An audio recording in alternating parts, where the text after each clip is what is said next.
was a good exercise.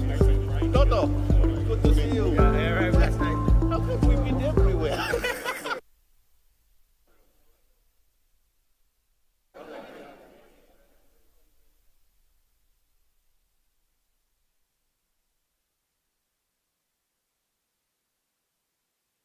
It's nice. Yeah, that's fair point.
Very good morning, distinguished representatives.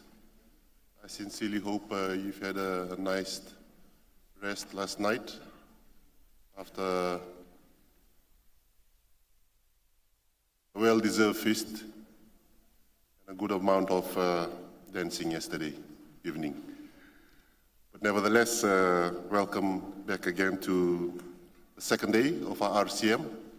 And might I say, you all look splendid in your batiks. So thank you very much to the government of Indonesia. But before we resume the rest of the agenda, draft resolutions have been uploaded on the Regional Committee web portal. If any member state would like to submit an amendment to a particular draft resolution following our discussion of the agenda items, please submit your suggested amendment by email to the RCM email address. And in suggesting an amendment, please use precise language.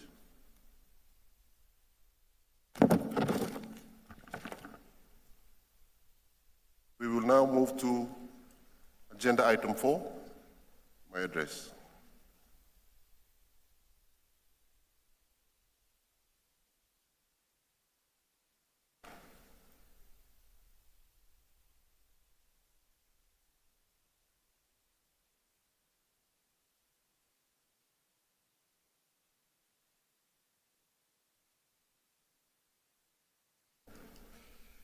Honorable Ministers, distinguished representatives, Dr. Sai Mau Piukala, W.H.O. Regional Director of the Western Pacific Region, representatives of agencies of the United Nations, intergovernmental organizations, and non-governmental organizations as well. Nisam Bulabinak, a very warm welcome to my home, Fiji, and the 76th session of the W.H.O. Regional Committee on the Western Pacific. I would like to thank you all for your trust and confidence in electing me as the chairperson of the 76th session of the W.H.O. Regional Committee of the Western Pacific. It is an honor stand here before you today and to take on this role. Please note that I do not do so lightly. I have no doubt that we are looking at a challenging 12 months for W.H.O and beyond, and I'm committed to helping to steer our regional committee through the years ahead. I would like to thank the outgoing Chairperson, the Honourable Rose Toki Brown, Minister of Health from the Cook Islands. Minister Rose, you did an outstanding job of leading us through the last year's RCM. With great sense of leadership, tact, civic humor, and excellent timekeeping. And I hope to live up to your good example. And I also thank the office bearers of the last session for their tireless work. This year, I am grateful to be working alongside our Vice President, Dr. Satoshi Ezo, Japan's Senior Assistant Minister for Global Health, and our rapporteurs from Brunei, Hong Kong, and France. Honourable representatives, thank you again for making your way across the region to be here this week. I know many of you have travelled quite a distance to be here. I know the experience. And I do hope that by the end of the week, you will all agree that it was worth the journey. The regional committee meeting was last held in Fiji in 1984, more than 40 years ago. In fact, in the history of our gathering, the regional committee has only met in the Pacific 5 times before this year: Papua New Guinea, New Caledonia, Fiji, and twice in Guam. The beauty of the Western Pacific region lies within our diversity. Although looking around you, you may think that the Pacific looks different to your home. In reality, we have many challenges and opportunities as well.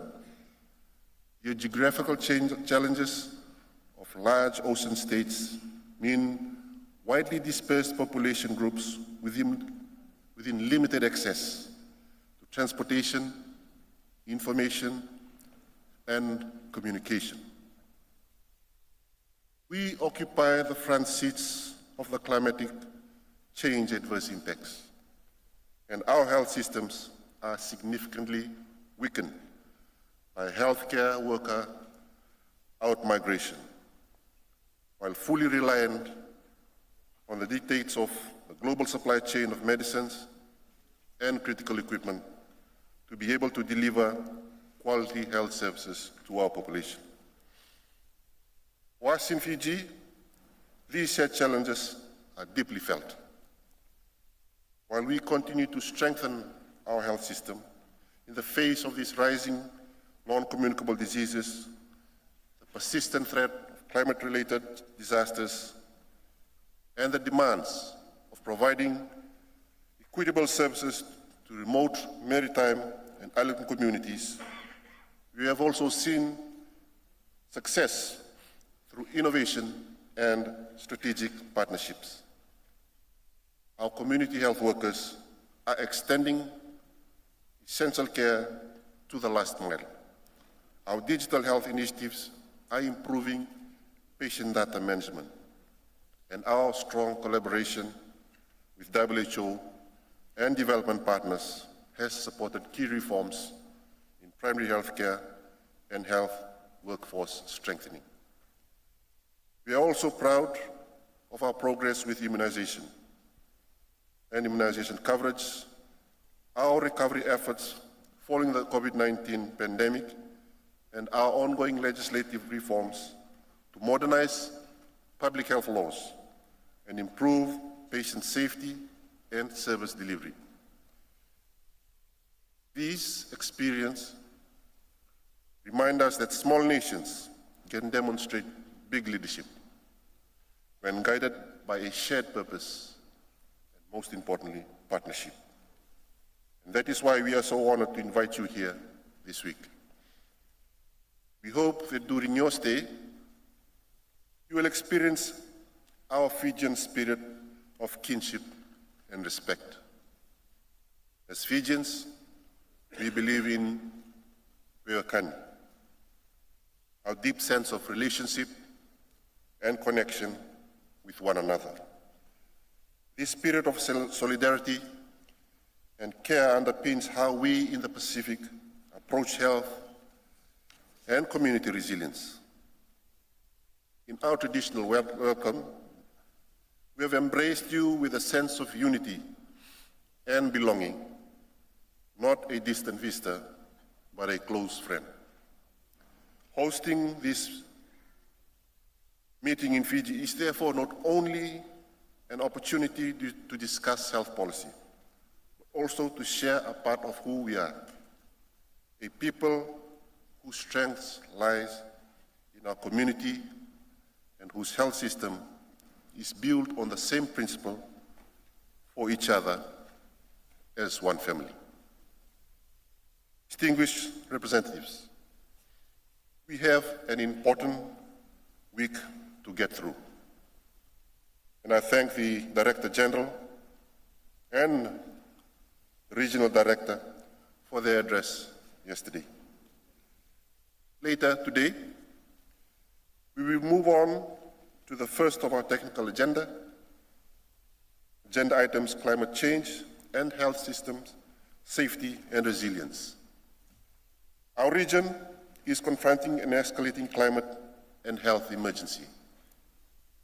Rising temperatures, extreme weather events, and environmental degradation are intensifying health risks, placing immense strain on national health systems and disproportionately affecting our vulnerable populations. It is symbolic that we are discussing this item here in the Pacific. Small island developing states, despite contributing minimally to global emissions, are bearing full brunt of these impacts. From rising sea level threatening to submerge health facilities, to disrupted food systems, increased disease outbreaks, this is not just a climate issue.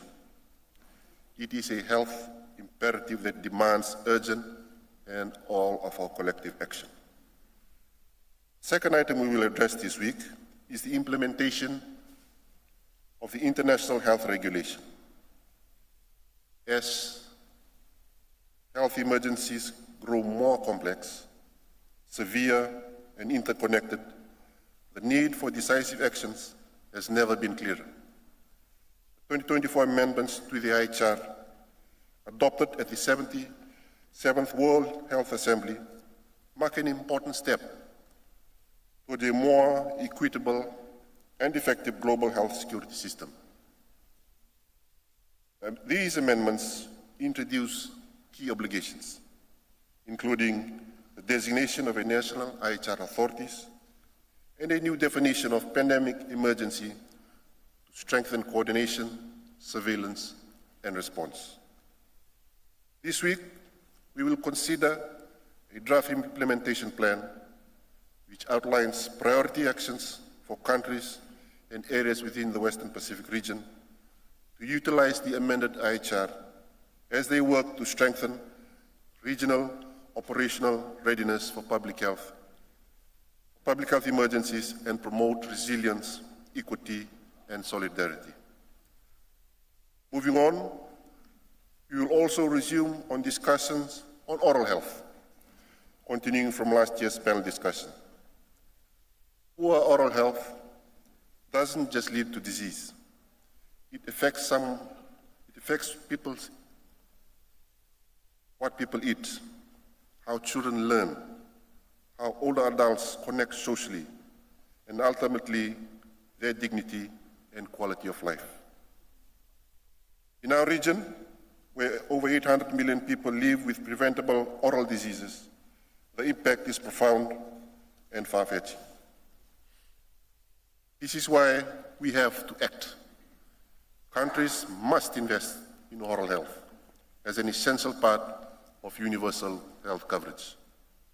By embedding oral health services within primary health care, we can make it more accessible, address shared risk factors for NCDs, and improve health outcomes across the life's course.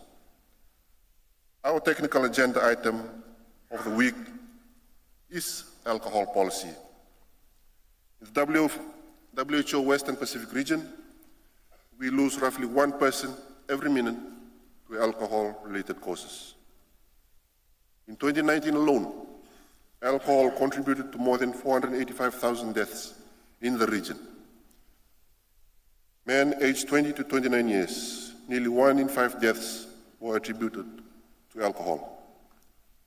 From cancer and hemorrhagic stroke to violence, road crashes, mental health impacts, we know that alcohol leaves a mark. But we also know that solutions exist. Higher taxes, stronger marketing restrictions, and reduced availability are key. Draft document accelerating implementation of Global Alcohol Action Plan of 2022 to 2030 in the Western Pacific region calls on countries to accelerate adoption of evidence-based policies in line with WHO's Global Action Plan of 2022 to 2030. Distinguished representatives, we have a lot in store, and I look forward to working with you to make this an efficient and productive week. Before I close, I also wish to salute all of our healthcare workers and public health leaders in our region who work tirelessly, often in very much challenging conditions, going above and beyond the call of duty to deliver healthcare to our people who need them the most. Their resilience and dedication are the true backbone of our region's health systems. Fiji, we have a saying, "Tanga bakaniu," which means literally useful like a coconut tree. Every part of the coconut tree has value and purpose. From its roots that anchor it firmly to the earth, its trunk that gives strength, its leaves that provide shelter, and its fruit that sustains life. Nothing goes to waste. Everything contributes to the well-being of the whole. And in the same way, the Western Pacific region is like one great coconut tree. Each of our nations and health systems may represent different parts: the roots, trunk, leaves, or the fruit. But together, we form one living system, interdependent and vital. Our collective strength lies in our unity and shared purposes to protect and nurture the health of our people. Thank you again for your confidence in electing me as chair of this very important meeting. And I am very looking forward to our discussions. And before we close, let us take a moment to acknowledge that today marks the celebration of Diwali, Festival of Lights. In a world facing so many health challenges, may this day remind us of the power of light to overcome darkness. And as we reflect on our work together this week, let us each be a light, a source of guidance, hope, and inspiration, that our region continues to shine brightly in advancing the health, well-being of all our people. Nadi.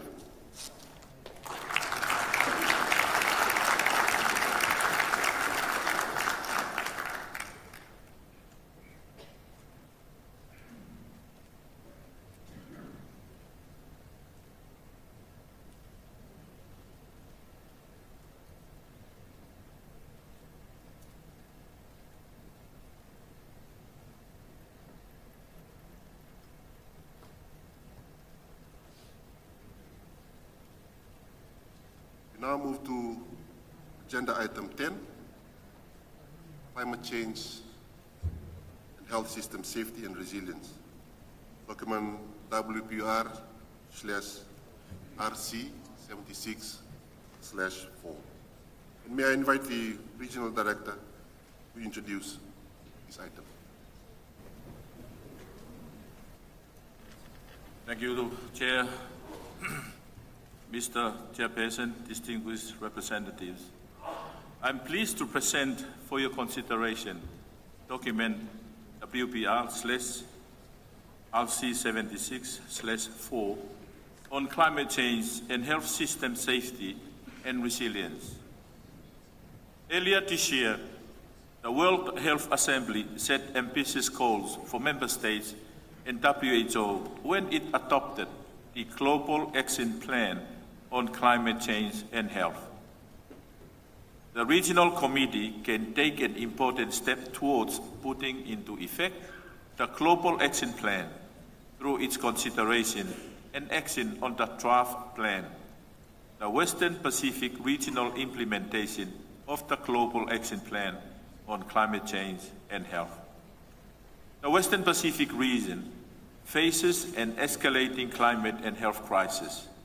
The region experiences both sudden onset extreme weather events, such as typhoons, storms, heat waves, droughts, and wildfires, as well as slow onset phenomena, such as sea level rise. These events disproportionately affect vulnerable populations and significantly impact mental and physical health and well-being by increasing the risk of foodborne, waterborne, and vector-borne diseases. Extreme weather events also affect health systems that are already fragile, as well as biodiversity and ecosystem services, food security, air quality, and access to safe water and sanitation. Let me highlight some facts to illustrate the impact of climate change. Australia experienced extraordinary black summer bushfires in 2019 and 2020 due to record-breaking heat and extremely low rainfall. The bushfires had a catastrophic impact on communities and the environment. 24 hectares were burned and over 3,000 houses destroyed. 33 lives were lost, and cardiovascular, respiratory, and mental health issues increased among the affected population.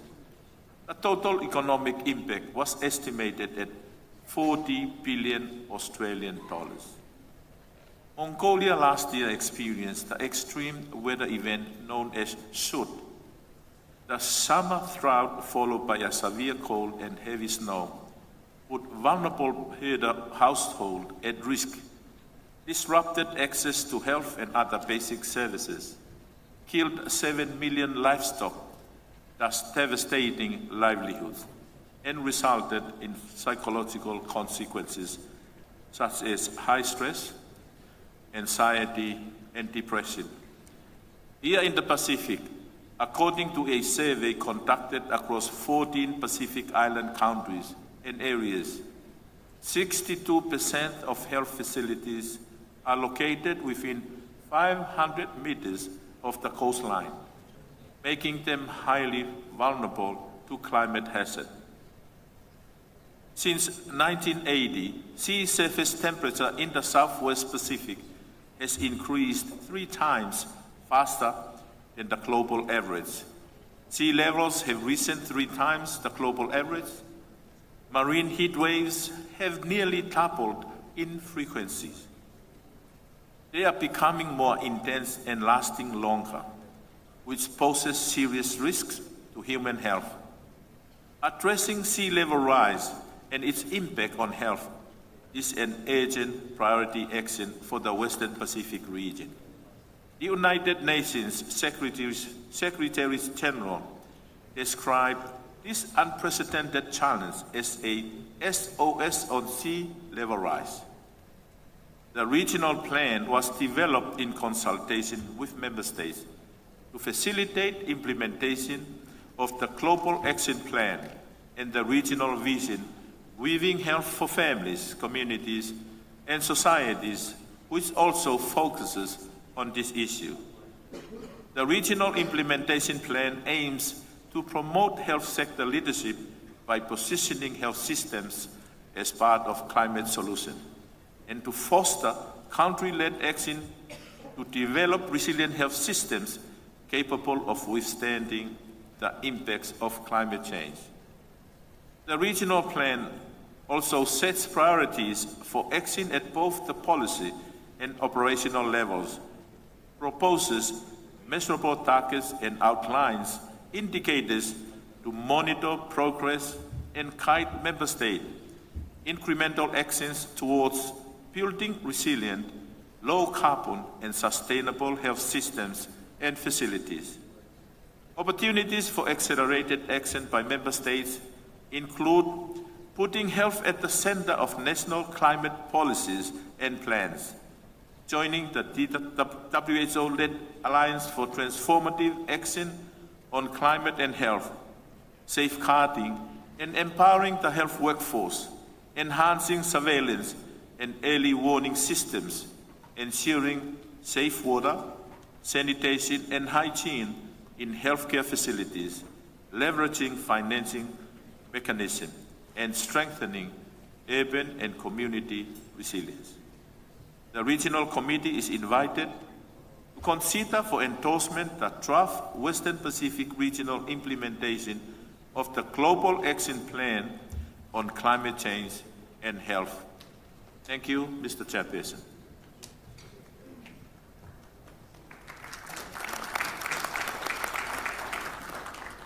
Thank you, Dr. Piukala. I understand the Secretariat has prepared a video on this item.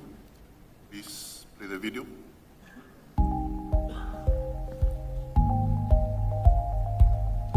Khủng hoảng của cái khí hậu ấy, thì có thể nói rằng là nó ảnh hưởng đối với bệnh viện Đa khoa An Thành chúng tôi thì có thể khẳng định qua các cái chuyên gia và bản thân chúng tôi cảm nhận được khô và nóng lúc lên 42-43 độ thì số lượng bệnh nhân nó tăng lên do cái hạn hán nắng nóng kéo dài dẫn đến tình trạng chúng tôi tiêu thụ cái lượng nước và điện rất là lớn, và trong bối cảnh mà ở các cái cộng đồng thì cùng người ta cũng sử dụng dẫn đến tình trạng là thiếu nước và thiếu điện là xảy ra.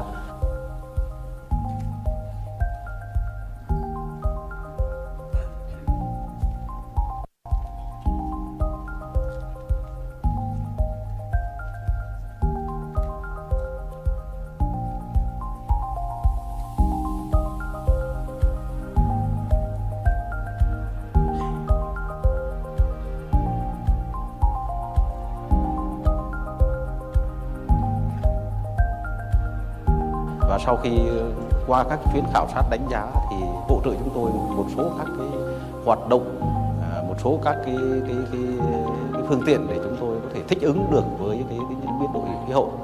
Và từ những vấn đề đó nên chúng tôi để mà có cơ sở y tế chúng tôi có thể thích ứng được các biến đổi khí hậu đó mang tính chất bền vững ấy, thì chúng tôi đã triển khai một số các cái giải pháp. Chúng tôi chuyển cái hướng sử dụng các cái năng lượng xanh, tiết kiệm, hay là trong cái tình trạng mà thiếu điện hiện nay thì chúng tôi được cái hỗ trợ của đối tác cái điện mặt trời đấy, pin mặt trời áp mái. Thì cái này cho một cái khối nhà 3 tầng ở khoa nhi thì chúng tôi hoàn toàn có thể đủ điện thắp sáng.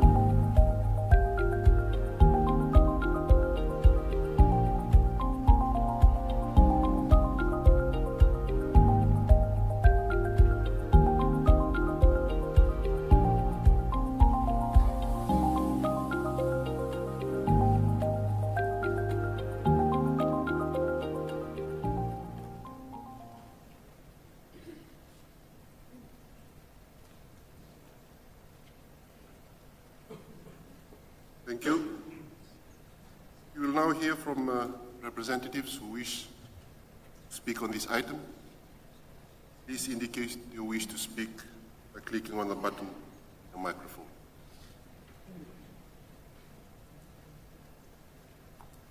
I call on the representatives of Singapore, be followed by Malaysia. Thank you, Chair. Singapore supports the WHO's draft implementation of the Global Action Plan on Climate Change and Health in the Western Pacific region. We gather today facing an undeniable reality. Climate change is not a distant threat. It is reshaping health systems across our region right now. Rising sea levels threaten our coastal communities. Extreme weather events displace families and damage the very hospitals meant to protect them. Meanwhile, our aging populations and growing burden of non-communicable diseases place ever greater demands on our health services. The question before us is clear. How do we build health systems that can weather these storms whilst continuing to save lives? Singapore has been working to answer this question through concrete action. We've implemented our Green Frontiers framework, embedding sustainability into every new healthcare facility from the ground up. All developments now meet rigorous Green Mark standards, ensuring our infrastructure can withstand tomorrow's challenges. But infrastructure is only part of the story. Across our public healthcare institutions, we're seeing remarkable innovation. Hospitals are harnessing solar energy, reducing anesthetic gas emissions, and transforming waste into resources through recycling initiatives. Our healthcare workers, the backbone of our system, are equipped with knowledge and tools to integrate sustainable practices into their daily care. The results speak for themselves. Reduced costs, lower carbon emissions, improved efficiency, and most importantly, uncompromised patient care. Yet no nation can tackle this challenge alone. Climate change knows no borders, and neither should our response. The action plan before us represents exactly the coordinated, whole-of-system approach our region needs. Singapore commends the WHO for this vital framework. Together, we can build health systems that don't just survive climate change, but emerge stronger, more resilient, and better equipped to protect the health of our people for generations to come. Thank you.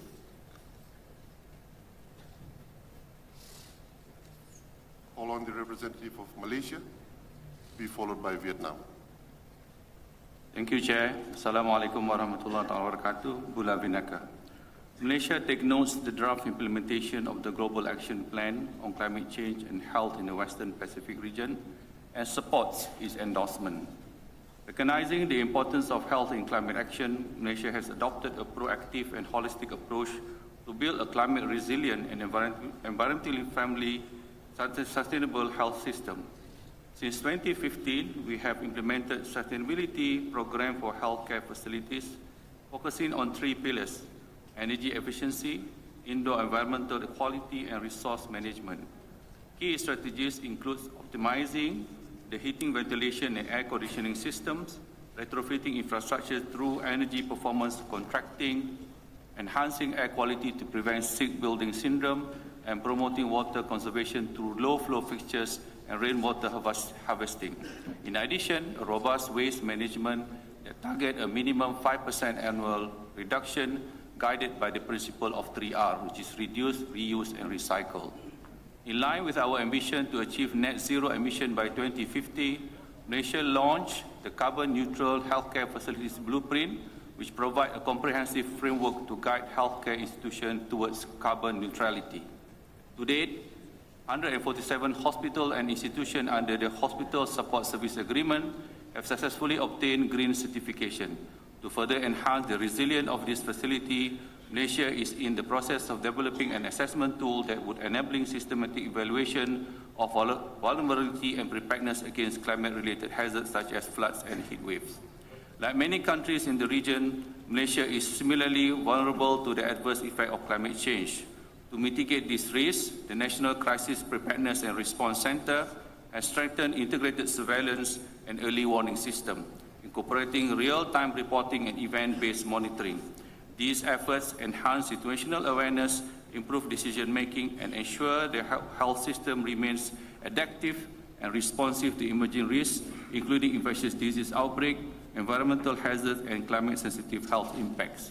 We acknowledge the interconnected between climate change, zoonotic diseases, and antimicrobial resistance, Therefore, at the regional level, Malaysia leadership through the ASEAN One Health Network and the development of Malaysian One Health Joint Plan of Action 2026-2030 reflects our commitment to addressing these intertwined challenges. Lastly, Malaysia is committed in tackling the issues of climate change and health, as demonstrated by our decision to join the Alliance for Transformative Action on Climate Change on Climate and Health this year. We look forward to collaborating with member states and partners to share best practices and strengthen a climate resilient health system for the Western Pacific region. Thank you. Thank you. Call on the representative of Vietnam, be followed by Australia. Thank you, Chair. The delegation of Vietnam would like to thank the Secretariat for preparing the document. We support this regional implementation plan, which is timely and highly relevant for operationalizing the WHO Global Action Plan on Climate Change and Health. Vietnam is among the countries most vulnerable to climate change, facing floods, drought, heatwaves, typhoons, and sea level rise. We therefore welcome this plan as practical framework to guide national action and strengthen resilient and sustainable health system.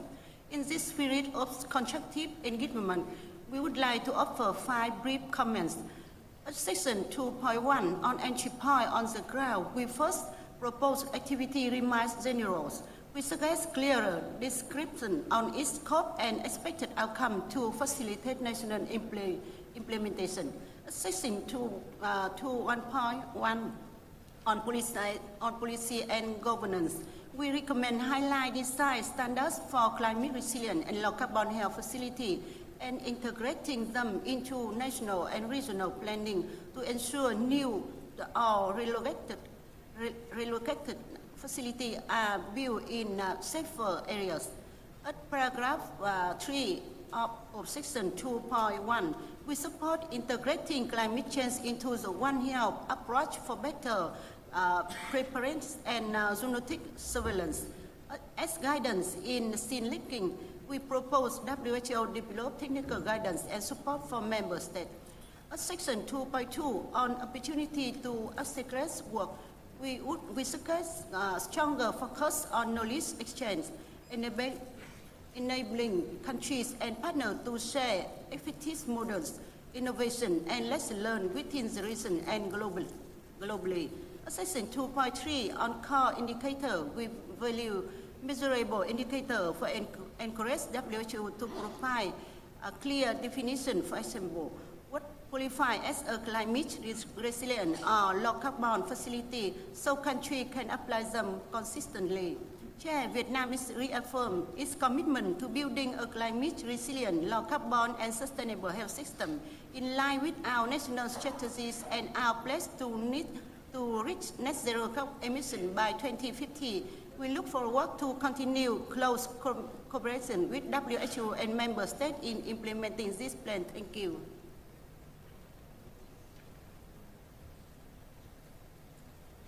Call on the representative of Australia, be followed by Philippines. Thank you, Chair. The growing health impacts from climate change are existential threat to our region and impact all areas of our lives, including the food we eat, the homes we live in, the health services we rely on, and the natural environment we enjoy. Australia welcomes the sustained momentum on climate change and health in the Western Pacific region and thanks the Regional Office for the development of the draft Regional Implementations Plan. The implementation plan can be a valuable resource in helping inform domestic efforts to reduce the carbon footprint of the health sector. We also support the emphasis on policy and governance functions to guide national decision-making. We support the targets, but we do note that data collection may be challenging for reporting purposes. Further guidance and support may be required to ensure member states can meet reporting obligations against action domains, such as percentage of health facilities that are more climate resilient. Australia's work to implement our National Health and Climate Strategy aligns strongly with the objectives of the draft Regional Implementation Plan.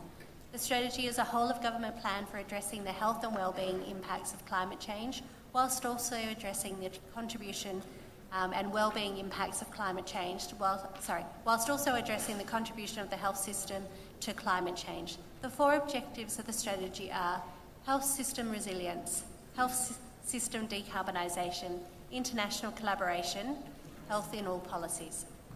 Since the release of the strategy, implementation has progressed significantly across all objectives, reflecting actions taken by the government, state and territory governments, as well as the Australian government and broader non-government sectors. Australia is proud to have co-sponsored the World Health Assembly Resolution on Climate and Health. We also recognise the recent adoption of the WHO's Global Plan of Action on Climate Change and Health. It is critical we adopt tailored approaches to implement the ambitions of these documents in line with the unique needs, context and priorities of our region. We recognise the importance of regional and multilateral forums to progress action, including the Pacific Network for Health and Climate Change and the Alliance for Transformative Action on Climate and Health. Australia remains committed to our bid to host COP31 jointly with the Pacific. COP31 represents a significant opportunity for the Pacific family to take action to build and safeguard the health and well-being of families, communities and societies throughout and beyond the Western Pacific region. We know we are stronger together. Australia is committed to working collaboratively to address the complex impacts of climate change on health and realising the vision of the Global Action Plan. Thank you. Call on the representatives of the Philippines, be followed by Brunei Darussalam. Thank you, Chair.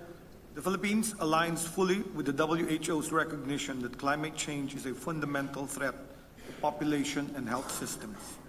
Like many in the region, the Philippines faces intensifying climate-related events which amplify inequities and strain the resilience of health systems and essential determinants of health. In solidarity with small islands developing states and climate-vulnerable nations, we affirm that health must be positioned as both a casualty of climate change and a driver of solutions. In line with the region's vision of weaving health for families, communities, and societies, the Philippines is operationalizing the WHO Global Action Plan on Climate Change and Health through, first, strong governance and policy coherence anchored on the Philippine Development Plan 2023 to 2028, National Adaptation Plan 2023 to 2050, and the Universal Healthcare Act. Second, institutional mechanisms including the establishment of the Department of Health's Health and Climate Change Office and the creation of a technical working committee for climate change. And lastly, the integration of adaptation and mitigation in core health programs such as 1. Green and safe hospitals, 2. Disaster risk reduction management in health, 3. Environmental health, 4. One Health, and 5. Healthy settings, among others. We are proud to be an active member of the Alliance for Transformative Action on Climate and Health, or ATACH, advancing the shared goal of climate-resilient, low-carbon, and equitable health systems. However, the scale of crisis demands accelerated and sustained regional cooperation. The Philippines calls for strengthened access to climate and health financing, including through pooled procurement and dedicated adaptation mechanisms, expanded early warning and surveillance systems integrated with meteorological data, and capacity building for health and care workforce to maintain climate-resilient infrastructure and implement sustainable practices across all facilities. Our message is simple. Health must be protected, not disrupted, during climate events. Health systems must stand ready before the storm, but rebuilt after it. The Philippines stands in full solidarity with the WHO Secretariat and member states in endorsing the draft resolution implementation plan. Thank you. I call on the representative of Brunei Darussalam, be followed by Mongolia. Thank you, Chair. Bismillahirrahmanirrahim. Assalamu alaikum wa rahmatullahi wa barakatuh, and a very good morning. Honorable Chair, Excellencies, ladies and gentlemen. Brunei Darussalam commends WHO's leadership in integrating health priorities in global climate agendas and welcome the draft implementation of the Global Action Plan on Climate Change and Health in the Western Pacific region. The action plan provides a timely and practical framework for member states to align governance, surveillance, resilient facilities, sustainable operations, and financing with the realities of our region. In Brunei Darussalam, the Ministry of Health has established a Climate and Health and Sustainability Work Task Force to drive a whole-of-system transition towards climate resilient and sustainable healthcare. Since its establishment, the task force has conducted capacity building programs and stakeholder engagements across the health sector, including both public and private providers. It also has engaged communities through public awareness and media outreach to highlight the health impacts of climate change and promote sustainable practices. Brunei's early experiences and lessons have been shared at regional and international forums, contributing to knowledge exchange and collaboration. These efforts form part of the Sustainability Initiative launched in 2024, a nationwide Ministry of Health effort to integrate climate resilient and sustainable health practices across the healthcare system. The initiative prioritizes the optimization of healthcare waste management, promotion of sustainable operations and practices, and advancing climate resilient and environmentally sustainable infrastructure planning. We are also advancing digital health transformation through our National Electronic Health System and Public Digital Health Platform, which together enhance service access, public health surveillance, data-driven decision-making, and health promotion. These digital innovations have improved operational efficiency, strengthened preparedness, and reduced reliance on paper-based and resource-intensive processes, supporting a more efficient, responsive, and sustainable health system. No country can do this alone. Brunei Darussalam strongly values regional and multi-sectoral collaboration, including through WHO's Alliance for Transformative Action on Climate and Health, ATTACH, and the ASEAN Health Clusters and other platforms to pool expertise, mobilize practical solutions, and accelerate implementation. Honorable Chair, Excellencies, ladies and gentlemen, Brunei Darussalam reaffirms our commitment to working with WHO and fellow member states to turn this action plan into action on the ground, ensuring our health systems are robust, adaptive, and sustainable in the face of climate change. Thank you. I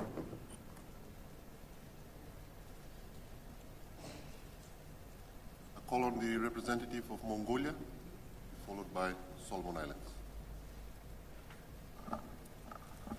Thank you, Chair. Mongolia aligns fully with the regional implementation plan for climate change and health system safety and resilience. We recognize, as highlighted in this document, that climate change is a fundamental threat to health and that no country is fully prepared for its impacts. Mongolia faces unique vulnerabilities as one of the world's coldest and most sparsely populated countries. We are witnessing increasing frequency of droughts, droughts, and dust storms that threaten food security, air quality, and livelihoods, particularly in rural and herder communities. These events have direct health consequences, including respiratory and cardiovascular diseases, vector-borne diseases, mental health impacts linked to displacement and loss. Mongolia developed its nationally determined contribution in 2019, which outlines both mitigation and adaptation priorities. We're now working to integrate the health component into its implementation alongside strengthening climate-informed surveillance and early warning systems for climate-sensitive diseases. We're also strengthening our early warning and surveillance systems for climate-sensitive diseases and piloting renewable energy solutions in rural health facilities to ensure uninterrupted essential services during extreme weather events.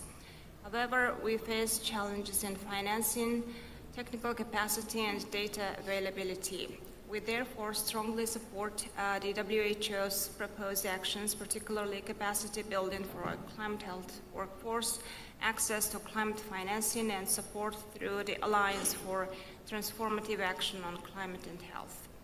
Mongolia reaffirms its commitment to building climate-resilient and low-carbon health systems and calls for continued regional solidarity to ensure that no community is left behind in protecting health from the climate crisis. Thank you.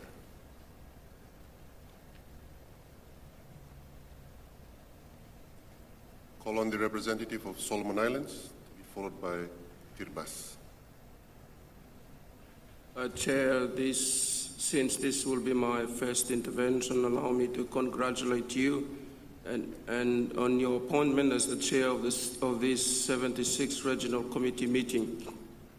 On the same note, I would like to thank the outgoing chair for her leadership over the 75th RCM. I wish to thank also the people of Fiji and your government for the great hospitality and hosting the 76th Regional Committee meeting. I wish to express appreciation of the many achievements of W.H.O under the very able and inspiring leadership of Regional Director Dr. Saya, whose visionary agenda aims to reform regional public health in the midst of the increasing and pressing challenges in our region. I further wish to join my other fellow colleagues in welcoming Indonesia as our newest member to the W.H.O family. Thank you for the batik that makes us handsome and beautiful this morning.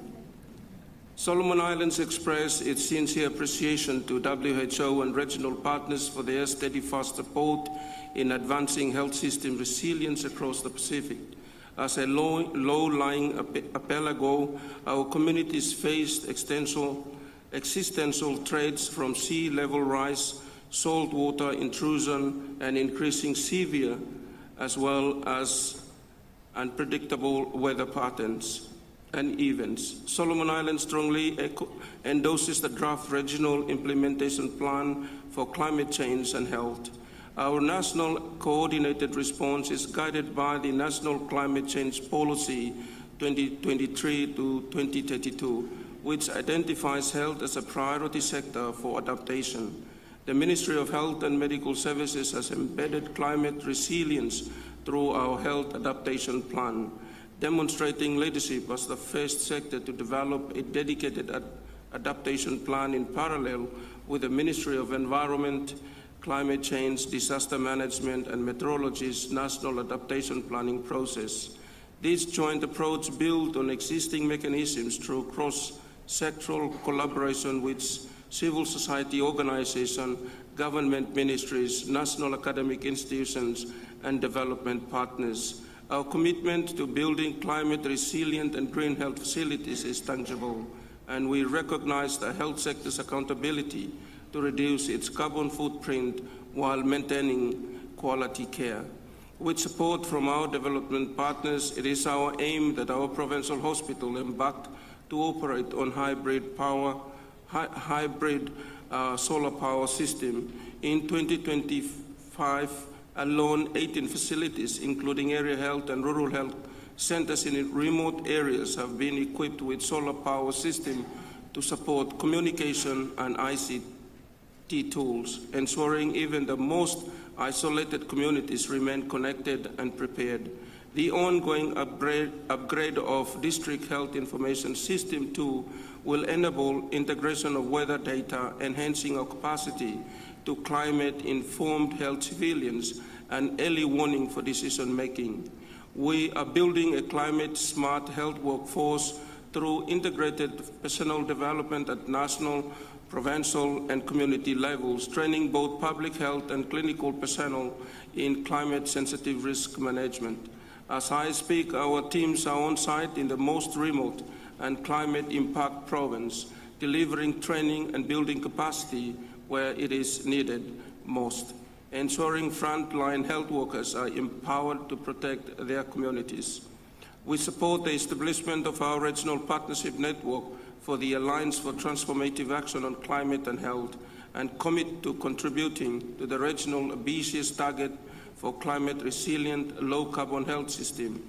Together, let us weave our health strategic initiatives like the MUT to mitigate climate change impacts across the Western Pacific region to save the lives of our people and the future of our children. I thank you, Chair. Call on representative of Kiribati. Excellencies, distinguished delegates, colleagues, and friends.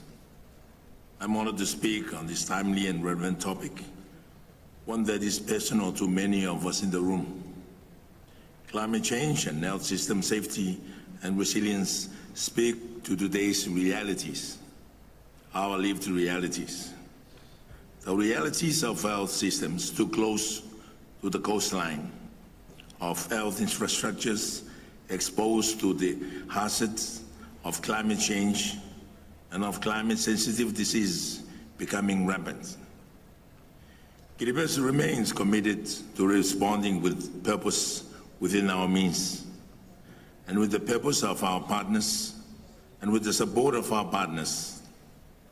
Our government 20 years vision and national health strategy reflects this priority, embedding climate resilience as the heart of our development agenda. We are taking action, integrated small-scale climate surveys across our South Islands, involving health, environment, infrastructure, are helping us assess local vulnerabilities and shape informed responses. These efforts reflect a strong spirit of collaboration and the all-of-government approach to climate resilience. We are also proud of our partnership with the World Health Organization. Together, we are implementing 2 climate health projects focused on strengthening the resilience of our health system, from facilities to urban centers to remote communities. These initiatives are vital to protecting our people and building a healthier, more climate-ready future. Looking ahead, Kiribati is committed to conducting a national vulnerability and adaptation assessment, developing a national health adaptation plan,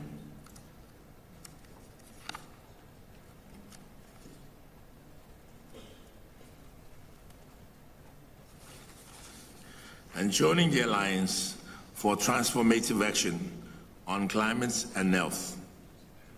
We believe that resilience, health systems, and empowered communities are the foundation of our successful climate response. In light of this, my government fully endorsed a draft implementation of the Global Action Plan on climate change and health in the Western Pacific region. We look forward to fostering deeper collaboration, increasing financing, and sharing experiences and best practice with our regional and global partners.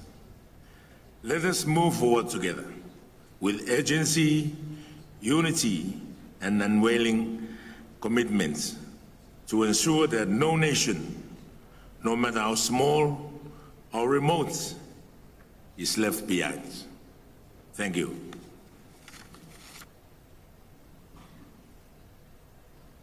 We will now suspend this item. We will resume consideration of this item immediately after the coffee break. But before this, we need to take a group photo wearing our batik shirts. It will be at the front, over there at this plenary hall. And first we'll have the chief representatives, and then one with all the delegates. And during the break, may I invite my fellow Credentials Committee members, the Honorable Vice Chairperson and the rapporteurs, to join me and the Legal Counsel at Real Boardroom, take up the work of the committee, and the plenary session will reconvene at 10:30. Naka.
As we come together to serve our communities, this is a reminder that any participant in this event must abide by the Code of Conduct to prevent harassment, including sexual harassment, at WHO events. We have zero tolerance for sexual misconduct. If you have any concerns or suspicions about sexual misconduct that may occur during this event, please report directly at investigation@who.int or through WHO's Integrity Hotline. Protecting communities, members of our workforce, and collaborators is a priority to the World Health Organization.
As we come together to serve our communities, this is a reminder that any participant in this event must abide by the Code of Conduct to prevent harassment, including sexual harassment, at WHO events.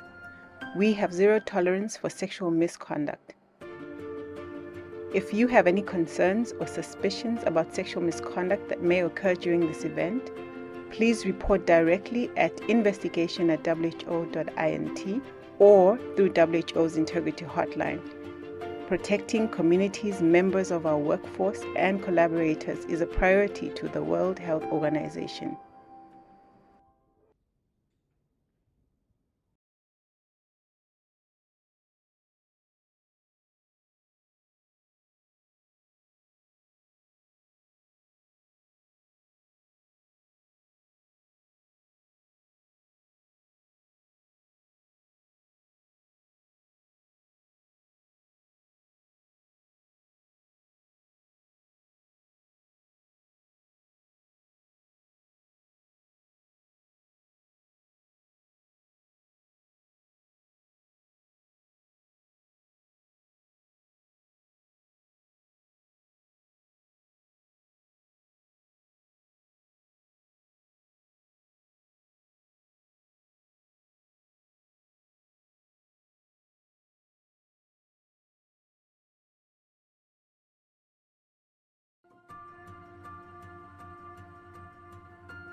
As we come together to serve our communities, this is a reminder that any participant in this event must abide by the Code of Conduct to prevent harassment, including sexual harassment, at WHO events.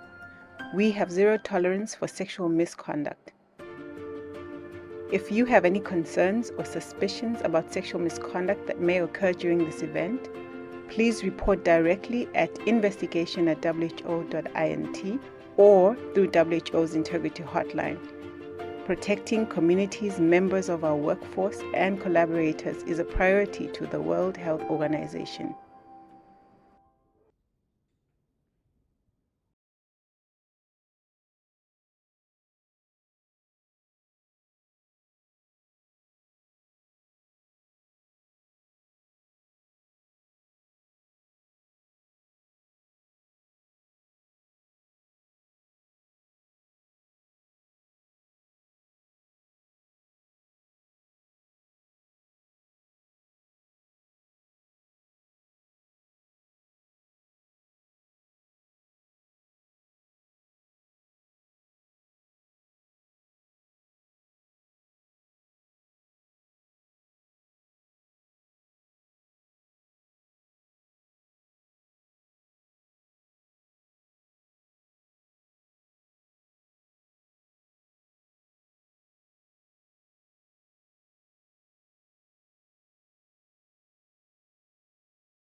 Welcome back, honorable delegates.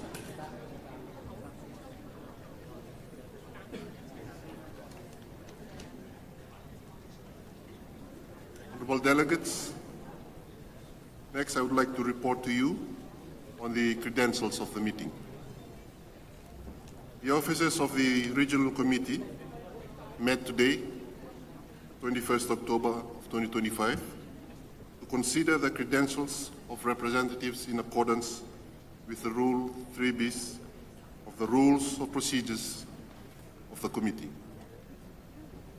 The credentials of the following delegations found to be in conformity with the Rules of Procedures as constituting formal credentials: Australia, Brunei Darussalam, Cambodia, China, Hong Kong, Special Administrative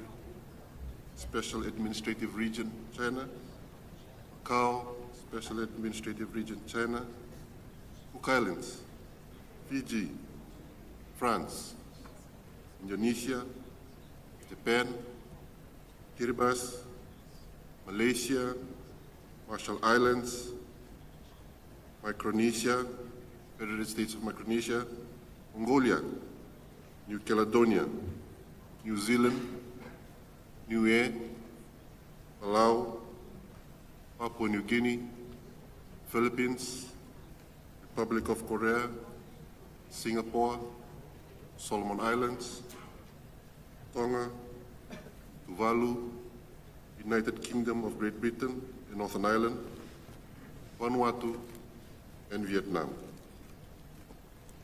Officers therefore propose that the Regional Committee should recognize their validity.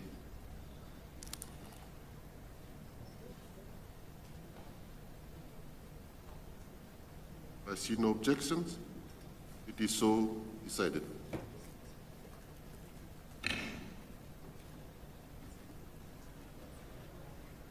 The officers of the Regional Committee propose that should any further credentials be received, the Chair may examine them and report thereon onto the committee.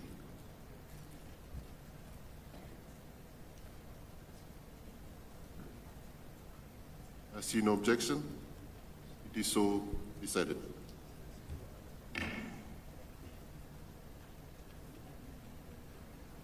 We will now resume our consideration of Agenda Item 10, Climate Change and Health Systems, Safety and Resilience, document WPR/RC76/4. We will, on the request of Indonesia, have asked if they can speak immediately after the coffee break because of certain engagement they have to attend to. Since this is the first time receiving this request and since it's their first time attending the RCM, I will allow it for now. So, the next speaker is from Indonesia, then again to be followed by the list as it is. Nak. Thank you, Chair, Excellencies, distinguished delegates. When the sun rises over our islands this morning, it reminds us of two things: beauty and fragility. Across the Western Pacific, from Nadi to Jakarta, we waked to the same rising sun and sadly to the same rising heat. Indonesia is deeply honored to present you with our traditional batik this morning, and thank you for wearing them.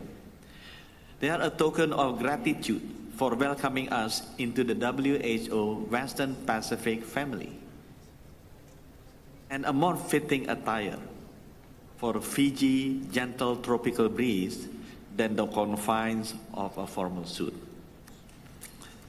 Ladies and gentlemen, strengthening a regional climate resilient health system is an urgent necessity.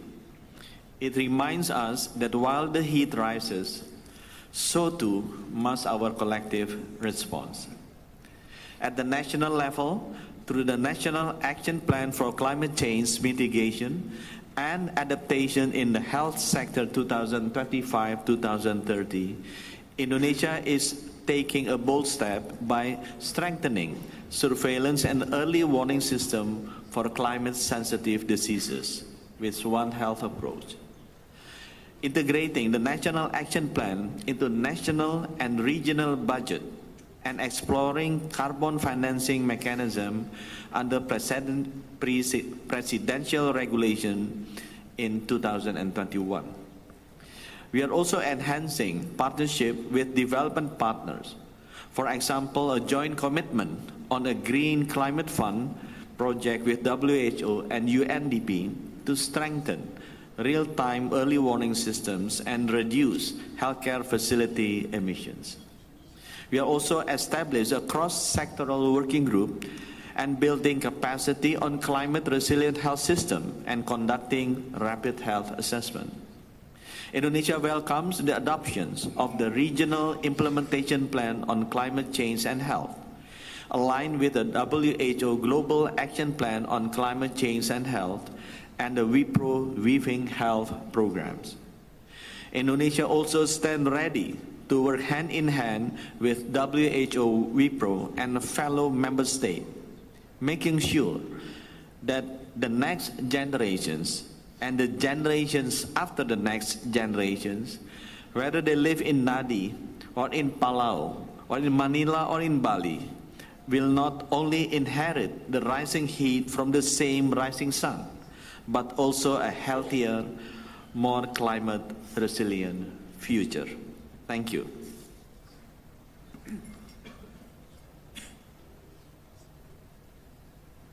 Next speaker is Minister from Papua New Guinea, to be followed by Republic of Korea. Thank you, Chairperson. Distinguished delegates. Papua New Guinea aligns itself with the WHO's Western Pacific region's agenda and welcome the document on WPR/RC76/4 on climate change and health system safety and resilience. Papua New Guinea remains highly vulnerable to the effects of climate change, rising temperatures, flooding, droughts, and shifting diseases patterns continue to disrupt food and water security and affect the delivery of essential health services, particularly in rural and remote areas. PNG commend WHO and member states for the adoption of Global Action Plan on Climate Change and Health and Regional Climate Change and Health Implementation Plan.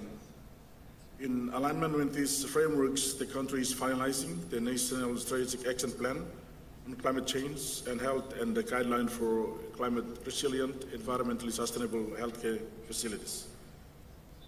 With continued support from ADB and DFED, the Government of Australia, we acknowledge the support. The government is integrating climate resilient standards across all new health facilities or infrastructures developments.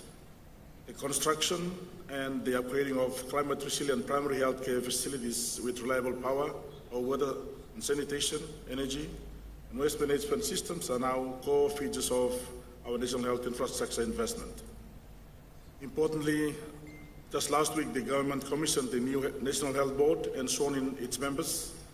A significant inclusion in the board's composition is the representative from the Conservation and Environment Promotion Authority, or SEPA, ensuring that the climate change and resilient health system and environmental considerations are impeded in all health policies endorsed by the highest governing body of the health sector. Papua New Guinea is also advancing the establishment of a national multi-sectoral technical group on climate change and One Health to further strengthen policy coherence and coordination across key sectors. Chair, Papua New Guinea reaffirms its strong commitment to building climate resilient and safe health system, protecting vulnerable communities and ensuring that every facility from rural health posts to provincial hospitals is equipped to withstand the realities of a changing climate. Together, through shared commitment and partnership, we can secure a healthier and more resilient future for our region. Thank you, Chair.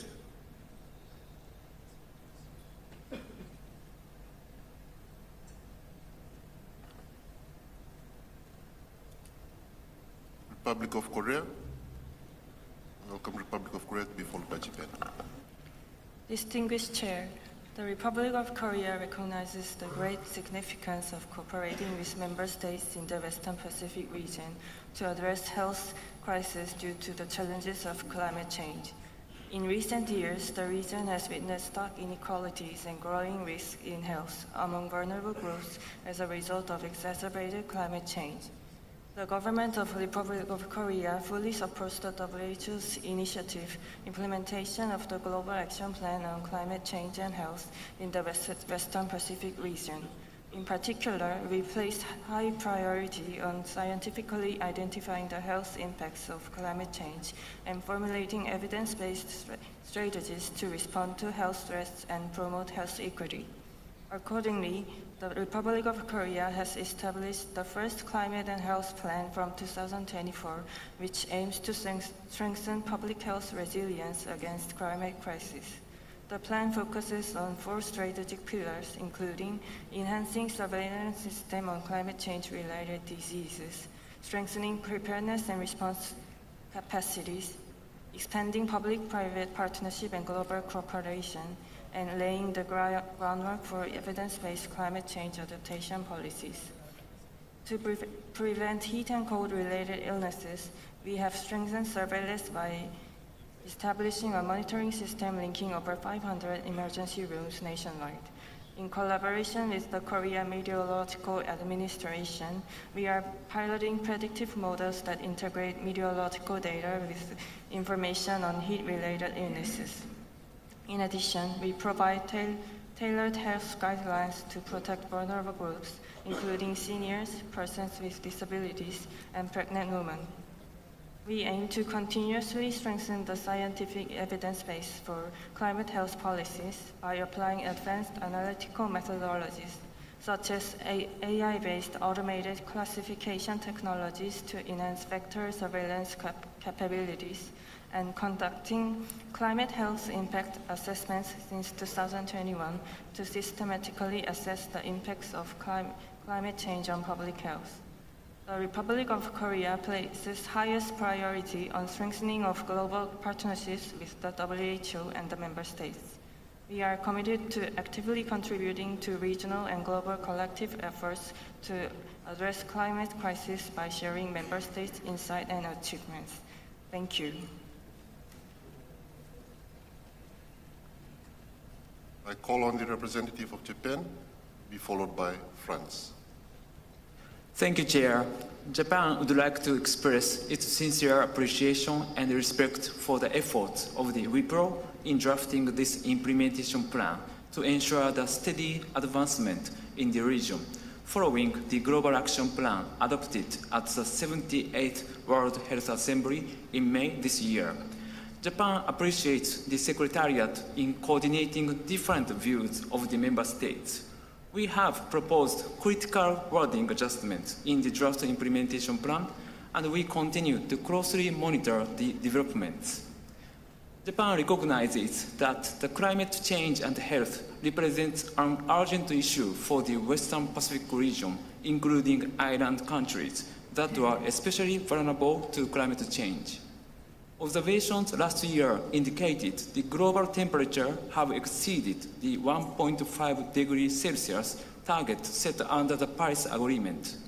The health impact of climate change, such as increased heat-related diseases, the spread of infectious diseases, mental health challenges, and respiratory diseases caused by air pollution, have become increasingly apparent, and Japan regards this issue with the utmost seriousness. Therefore, we hope member states in the Western Pacific region will collaborate closely to address these challenges. While we support the overall direction, we note that some of the proposed indicators and measurement items for monitoring and evaluating progress remain ambiguous. Even if the implementation plan is adopted, we consider it necessary to hold further member states consultations with experts to finalize these indicators. Turning to Japan's contributions in this area, Japan has been contributing to the development of resilient health systems in response to climate-related disasters, such as heavy rainfall, flood, landslide in the Western Pacific region. Through the JICA Technical Cooperation project for strengthening the ASEAN regional capacity on disaster health management, in short, ARCH, we have supported the establishment and enhancement of emergency medical teams, EMTs, in ASEAN countries. That helps strengthen disaster health management capacity across the ASEAN region. In addition, Japan has supported hospital construction project promoted by JICA, incorporating energy-efficient designs through natural lighting and ventilation, as well as earthquake and tsunami-resilient structures that leads to contribute to the development in safe and climate-resilient health facilities. In conclusion, Japan remains committed to contributing to the health and climate resilience of Western Pacific region. We will continue to actively share our knowledge and experiences through ATTACH and bilateral cooperation frameworks and work in close partnership with member states to advance this important agenda. I thank you. Call on the representative of France, followed by New Zealand. Thank you, Chair. Honorable Regional Director, Ministers, colleagues, this session dedicated to climate resilience in healthcare facilities illustrates our collective awareness that there are linkages between climate change and health. It also reminds us that the healthcare sector, which has to directly face the impacts of climate change, also contributes to this phenomenon. In France, the healthcare sector represents more than 8% of the national carbon footprint. To address this challenge, France has launched a green transformation of its healthcare sector. We have a roadmap for green planning that was released, and the goal is to reduce the GHG emissions by 5% per year until 2050 and to reach carbon neutrality. For the Pacific Overseas Territories, this approach has already been integrated. Polynesia is adapting its healthcare facilities to make them less vulnerable to climate risks, and these facilities are able to produce their own green energy or to drastically reduce their energy consumption, for example, with the rollout of the SWAC AC system that uses cold sea currents to cool the healthcare buildings, which allows these facilities to be less dependent on fossil fuels. In Wallis and Futuna, there is a health project 2024-2033 that includes climate issues, especially to strengthen the management of emergency situations. We are strengthening the link between e-medicine and access to healthcare so as to better address the needs of populations in crisis. In Polynesia, we have a unique e-medicine mechanism for primary health care and specialized care that is being rolled out, which allows us to reduce the number of medical evacuations by air. Currently, this number stands at 220 daily trips. Within the framework of the climate resilience agenda, France is co-financing with Polynesia the building of cyclone shelters that integrate protected care structures that are self-sufficient in water, energy, and medicine. Sustainable management of water and access to drinking water is also a priority, especially for the more vulnerable populations. Finally, because of climate change, several programs are being set up to highlight the prevention of arboviruses with unique vector control, thanks to our collaboration with WHO and which are tied with our national and territorial research programs. Thank you for your attention. I call on the representative of New Zealand, followed by Ulawanaka and tēnā koutou katoa. Thank you, Chair. New Zealand welcomes and supports the endorsement of the implementation plan of the Global Action Plan on Climate Change and Health in the Western Pacific region. The plan recognises climate change as a profound and growing threat to global health and is a practical, regionally tailored plan that prioritises equity, resilience and sustainability. New Zealand is committed to building a climate resilient, low carbon health system. Our Health National Adaptation Plan, published in October 2024, promotes triple win interventions that support adaptation, mitigation and public health. Our plan includes 26 actions arranged into 5 strategic areas: coordinated leadership and governance, a focus on the social determinants of health, improved knowledge and risk assessments, enhanced health service resilience, and the critical importance of community and whānau or family leadership. We have also supported the development of a range of climate change scenarios for the health sector to assess risks and opportunities across a range of future climate pathways. Finally, New Zealand acknowledges and supports the need for greater innovation using digital technologies and artificial intelligence in climate and health initiatives to accelerate progress.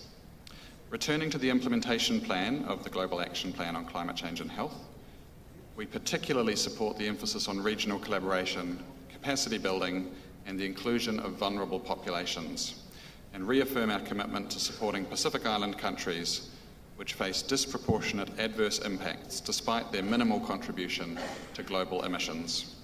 Together, we can transform our health systems to meet the challenges of climate change and protect the well-being of our communities. New Zealand stands ready to work with our regional partners to deliver on this vision. Vinaka Vakalevu. Thank you, Chair.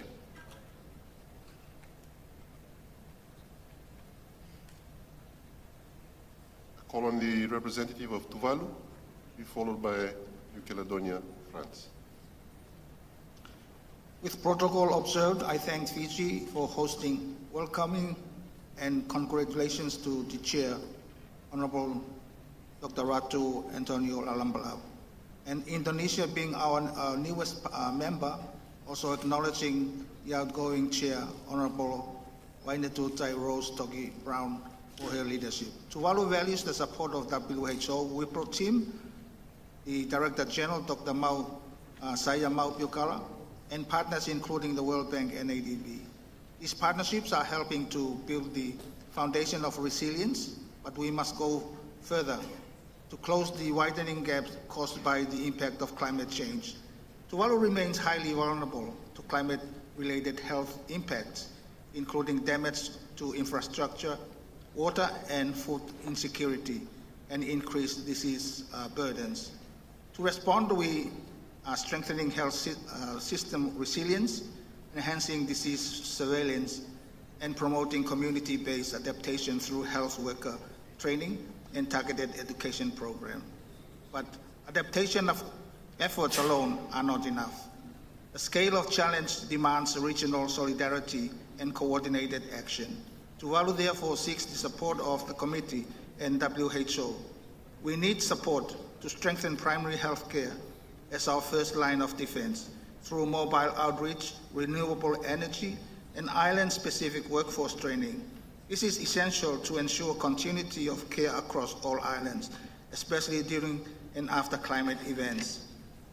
We need continued WHO support for technical aid and climate health funding with partners like the World Bank and ADB. Tuvalu welcomes deeper collaborations that aligns globally financing with our local realities. As climate risks grow, our people's livelihood are increasingly threatened. We need regional support to help protect their health, well-being, and way of life. Chair, distinguished delegates, for Tuvalu, like many of the member states, climate change is no distant threat. This is why health lies at the heart of our national survival strategy. We must act together through bold, sustained, and equitable action. Let us bear. The world's most vulnerable cannot face this challenge alone. Your Excellencies, last night we danced together. May we continue to stand together so that no one is left behind. no member state falls silent, no community is forsaken, and no child's hope is ever extinguished. May God bless our region, W.H.O, and the important work we all do. I thank you.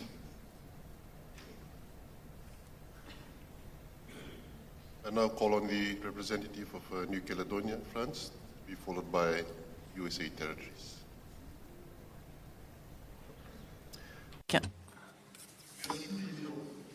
Thank you, Chair.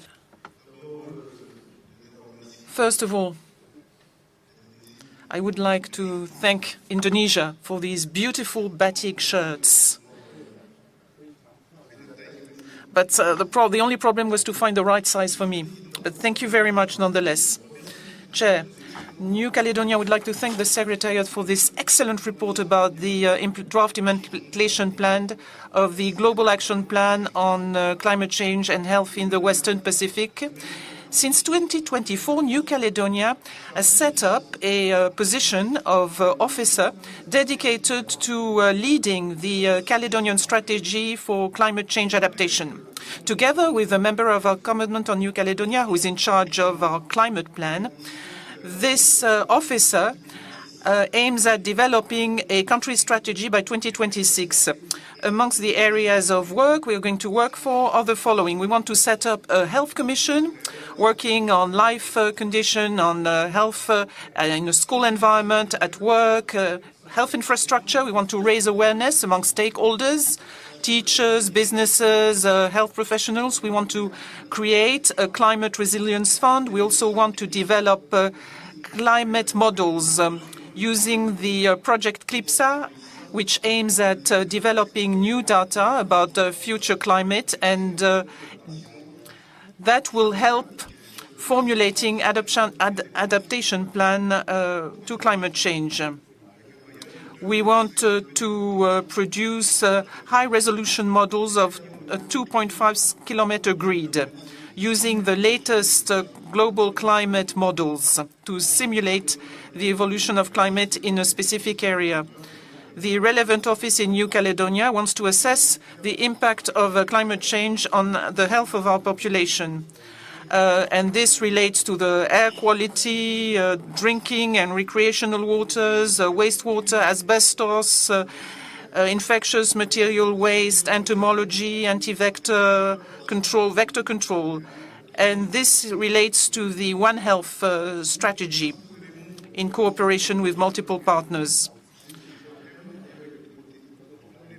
And we've worked together with this, with WHO, in the following areas: water and sanitation, risks for health and water quality, risks related to infectious material waste. I can see that I'm running out of time, so I'm going to conclude. The participation of New Caledonia in this regional committee session is an opportunity to promote the approach we've engaged upon. We also want to reaffirm the importance of the One Health integration and to strengthen regional cooperation. Thank you.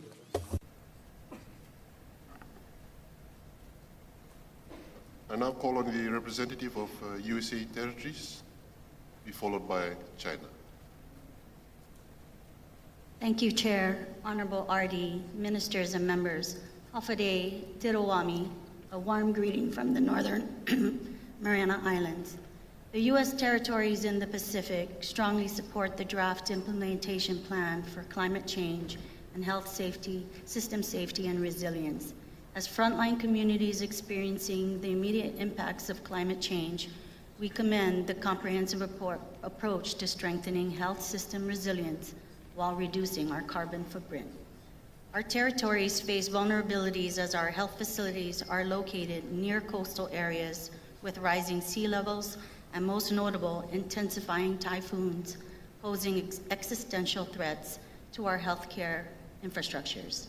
Super Typhoon U2's devastation in the CNMI in 2018, Typhoon Mawar's impact on Guam in 2023, and frequently recurring extreme weather events across our territories underscore the urgency of this initiative. We are already taking concrete actions aligned with this plan's priorities. Guam Memorial Hospital and the Commonwealth Healthcare Corporation have completed initial phases of solar panel installations to ensure continuous power during emergencies while reducing emissions.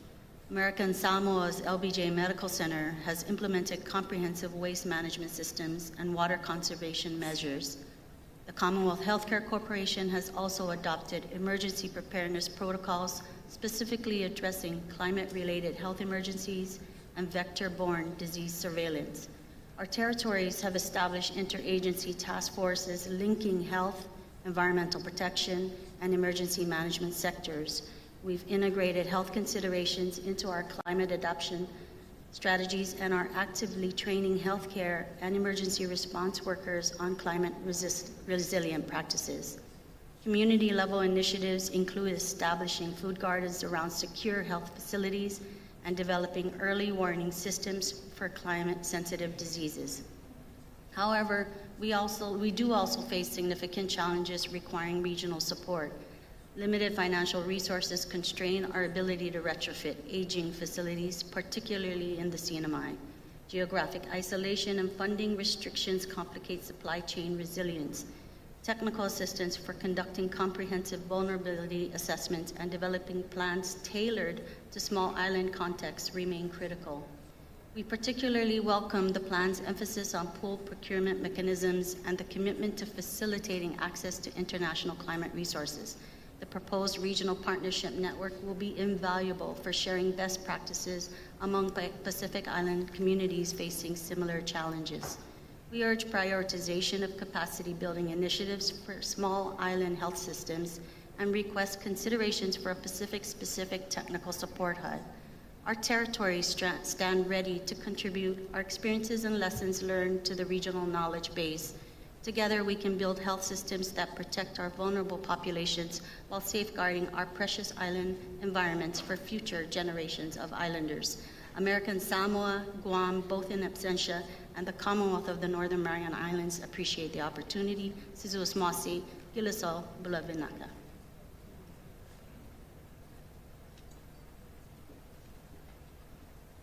I now call on the representative of China, followed by Hong Kong Special Administrative Region. Thank you, Mr. Chair. China has taken note of the draft implementation plan for the Global Action Plan for Action on Climate Change and Health in the Western Pacific. We commend WHO for its steadfast initiative to enhance the climate resilience of health systems and express our appreciation for WHO's tremendous efforts in building climate-resilient health systems for all. Deteriorating climate change across the world is dealing direct blow to safety and stability of the health system. Strengthening the safety and climate resilience of health systems is an important response strategy. China resonates actively with the key initiatives emphasized in the draft plan by WHO, including integrating health into national adaptation plans, strengthening national climate and health monitoring systems, and enhancing forecasting capacity and early warning systems. China has promulgated National Climate Change Health Adaptation Plan 2024 to 2030. Based on this action plan, we have deployed and expanded a nationwide health climate surveillance network and established a collaboration mechanism between national disease control and meteorological services. For the past summer this year, for the first time, the two authorities jointly issued 12 nationwide high-temperature health risk warnings, accurately targeting key populations, sounding the alarm for the general public, and thereby fostering greater social awareness of health impacts of heat waves and necessary adaptation and protective measures as a result. China believes that in order to ensure the sustainable and effective implementation of those actions proposed, it is crucial that the draft implementation plan incorporates core indicators related to climate change to assess health vulnerability and resilience, and includes initiatives to improve surveillance and early warning systems. China hopes that WHO shall continue to provide further guidance on assessment methodologies and early warning technologies. China stands ready to work actively with WHO to jointly advance regional and global actions on climate change and health. Thank you.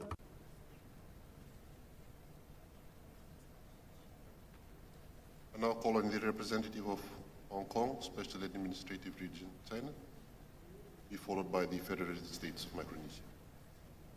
Honorable Chair, distinguished delegates, Hong Kong, China would like to express our heartfelt appreciation for the regional office's effort in addressing the critical intersection of climate change and health system safety and resilience, and we are happy to endorse the implementation plan. Hong Kong, China is committed to tackling the challenge and adopting an One Health approach. We have set up a steering committee on climate change and carbon neutrality chaired by the Chief Executive of the government to formulate a comprehensive strategy and coordinate various activities across all sectors.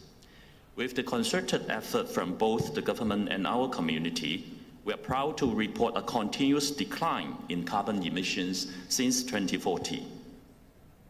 To expedite our journey towards sustainability, we launched the Climate Action Plan 2050, outlining major decarbonization strategies, including our ambitious goals for net zero electricity generation and development of energy-efficient green buildings. Our goal is to achieve carbon neutrality before 2050. To achieve this goal, our healthcare facilities, such as hospitals and primary care centers, are progressively integrating energy-efficient and smart technologies, as well as the use of artificial intelligence. This includes installation of solar panels, water-cooled chillers, and maximizing natural lighting.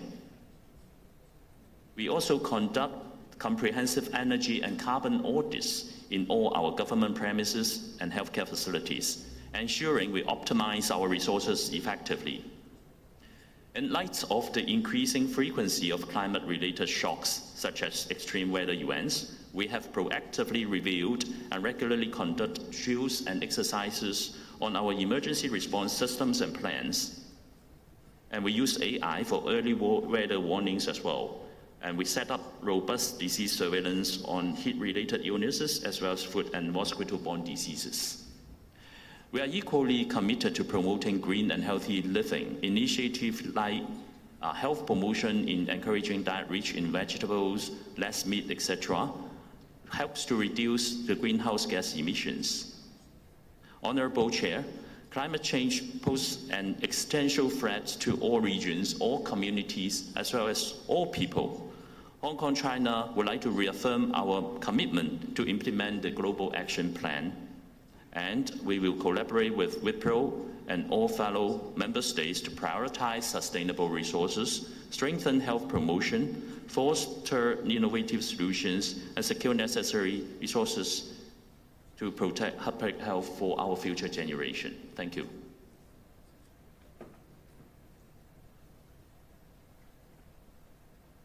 Call on the representative of Federated States of Micronesia to be followed by Marshall Islands. Thank you. Chair, colleagues, ladies and gentlemen. Micronesia appreciates the report from the Secretariat on climate change and health system safety and resilience. Climate change is an existential threat for us. Micronesia, like many of you, remains at the forefront of climate crisis. Our vulnerability stems from geographic remoteness, fragile infrastructure, limited human resources, and constrained financial capacity. As part of our response to the impact of climate change, we are harnessing solar energy and access to clean water systems throughout our islands and health facilities. We are implementing early warning system for disease outbreak. Micronesia already endorsed the Global Action Plan on Climate Change and Health at the last World Health Assembly. We reaffirm our support for W.H.O's proposed regional action plans on climate change and health system safety and resilience. We note that access to effective financing is necessary to fully implement mitigation and adaptation plans.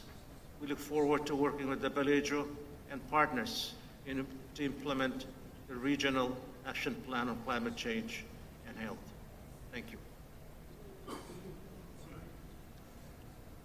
Thank you. I call on the representative of Marshall Islands to be followed by Fiji.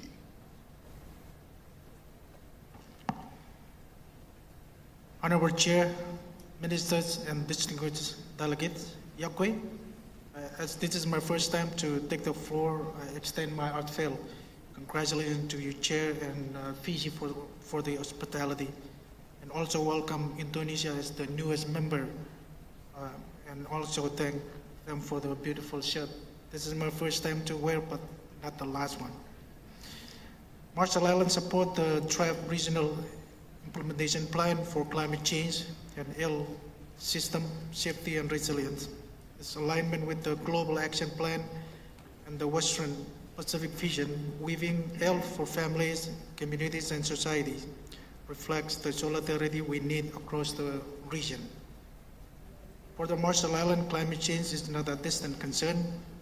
It is an everyday life health challenge. Environmental pressures and compounded by the lingering impacts of radiation exposure from past nuclear testing programs, these experiences have strengthened our national resolve to build a safer, more resilient health system for our people. To this end, Marshall Islands has developed a climate change and health policy and action plan, which is closely linked to our national adaptation plan, ensuring that health remains central to all national resilience strategies. A critical pillar of this policy is mental health and psycho-social well-being. We recognize that the effects of climate change and the nuclear legacy are not only physical, but emotional. We are training community health workers to provide psycho-social support and integrating mental health into our primary care. We are also climate-proofing health facilities, ensuring that they are built to withstand strong storms, flooding, and sea level rise. To improve service delivery, we have partners with solar-powered sea vessels to deliver essential medical supplies and services to remote atolls. Additionally, we have introduced solar-powered cold system to safeguard vaccines during power disruptions.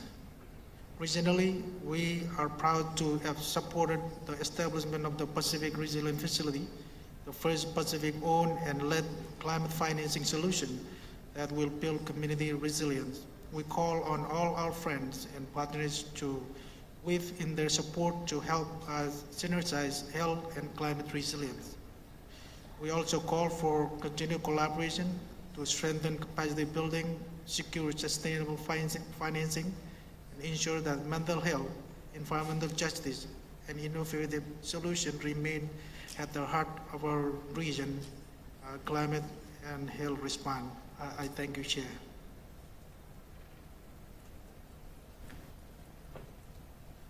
Thank you. I call on the representative of Fiji to be followed by Tonga.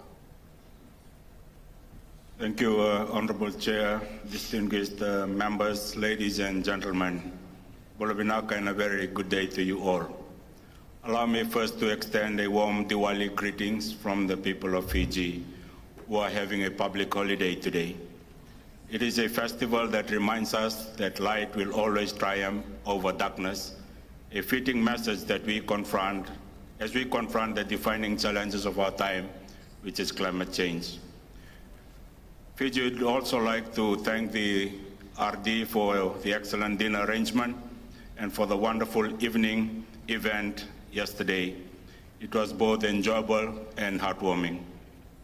Chair, Fiji expressed its sincere appreciation to the Secretariat for its tireless effort in advancing the climate and health agenda and developing the draft regional implementation plan. For Fiji and our Pacific neighbors, climate change and health are not intellectual concepts. They are daily realities. And we do not debate if climate change will affect our health, we are already living its consequences.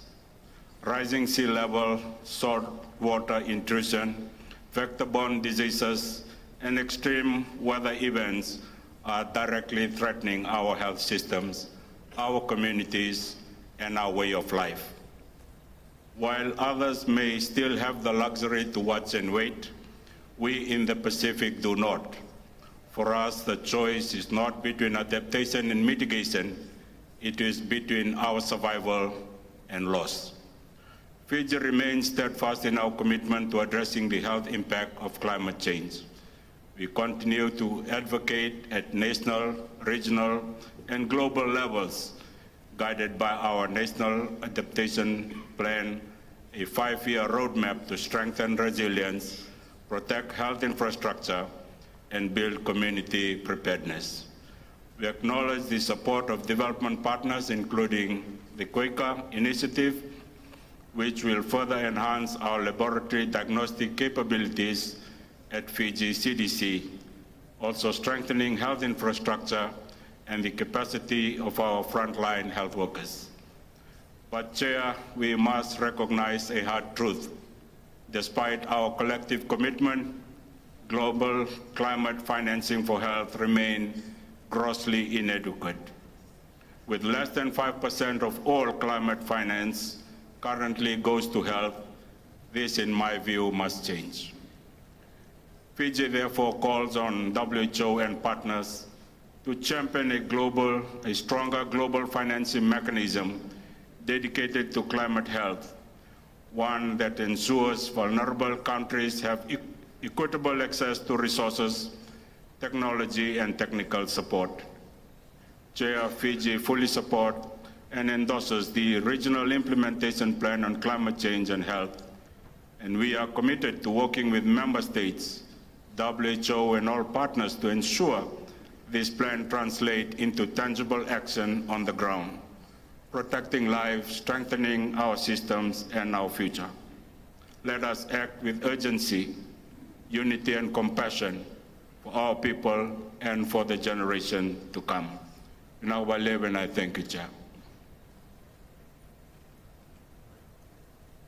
I now call on the representative of Tonga, be followed by Vanuatu. Thank you, Chair. The Kingdom of Tonga welcomes the draft Regional Implementation Plan for the Global Action Plan on Climate Change and Health and commends the W.H.O for its leadership in supporting member states to build climate resilient and low carbon health systems. For Tonga, climate change is not a future scenario, it is our daily reality. As a small island developing state, we are on the front lines of rising sea level, stronger cyclones, and saltwater intrusion, all of which place additional strain on an already fragile health system. In 2022, volcanic eruption and tsunami followed by the COVID-19 wave showed us how quickly livelihoods, and essential services can be disrupted, with women, children, and outer island communities bearing the greatest burden. We welcome the implementation plan's focus on the ground solutions as well as policy-level interventions, such as strengthening resilient health facilities, scaling up of surveillance and early warning systems, and ensuring water, sanitation, and hygiene in healthcare facilities. Tonga has already begun embedding climate and health considerations in our disaster preparedness and response strategies. The Kingdom of Tonga is strengthening our capacity to respond to human and animal health as well as environmental threats. Following the JEE recommendations, the Ministry of Health has conducted a national planning workshop to develop the National Action Plan for Health Security as well as National Bridging Workshop, attended by interministerial representatives, to strengthen the One Health approach mechanism in Tonga. To sustain and accelerate progress, however, we need stronger support in 3 areas. Number 1, financing and investment to retrofit and build climate-resilient, low-carbon health facilities. 2, capacity building to enhance national data and surveillance system to monitor the effectiveness of interventions and climate-related trends and to improve detection and response to human, animal, and environmental health emergencies. And 3, regional solidarity through initiatives such as WHO-led Alliance for Transformative Action on Climate and Health, attached, to share knowledge, innovations, and best practices across countries. Chairperson, for small island states like Tonga, climate change is the single greatest health threat of our time. The Kingdom of Tonga reaffirms its commitment to work with WHO and partners to protect our people today and safeguard the health of future generations. Malo Pito, Fatu.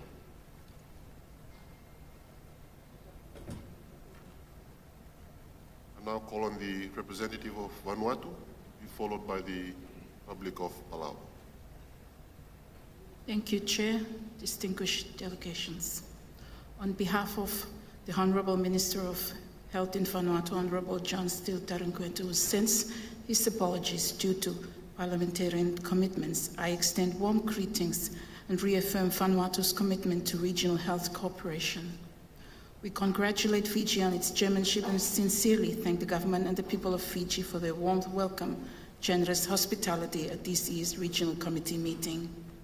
Vanuatu is proud of its leadership in the climate change, including its successful push for the international recognition of climate change as a human right issue through the UN General Assembly and the International Court of Justice. Vanuatu welcomes the opportunity to provide comments on Agenda 10 and express a strong endorsement of the draft regional implementation plan to operationalize the Global Action Plan on Climate Change and Health. As a small island developing state, Vanuatu is already experiencing the devastating impacts of climate change, from sudden onset events such as cyclones and flooding to slow onset threats like sea level rise. These events are disproportionately affecting our vulnerable population and placing immense strain on our health system, which is already fragile. We commend the regional office for developing a regional tailored implementation plan that reflects diversity of environment in the Western Pacific, from small island nations like ours to densely populated urban centers. Vanuatu supports the plan's dual focus on ground-level action and policy-level transformation, and we particularly welcome the emphasis on the climate-resilient health infrastructures, including retrofitting and relocation of facilities in high-risk coastal zones, the prioritization of wash and health facilities, which is critical for service continuity during climate emergencies, the promotion of community and urban resilience, including through healthy islands and health-promoting school networks, the integration of health into national climate policies, financing mechanisms, which aligns with Vanuatu's national priorities. Vanuatu is proud to be part of the CHEF-funded initiative, Building Resilience of Health Systems in the Pacific, implemented by WHO. Through this CHEF project, Vanuatu has been able to initiate important climate change and health activities, including the development of our Health National Action Plan, which is due for launching this month. We have also conducted vulnerability analysis of healthcare services using the W.H.O CRASH guidelines. We've completed assessment of 9 health facilities with climate proofing and retrofitting works about to commence. Plans are in place to use Starlink satellite technology to improve disease surveillance and telemedicine across the country. And planning is also underway to establish an early warning system for climate-sensitive diseases. We thank the WHO, UNDP, and GEF and other partners for standing with the small island developing states on the front line of climate change. As we say in the Pacific, when the sea rises, we must also rise higher. Thank you.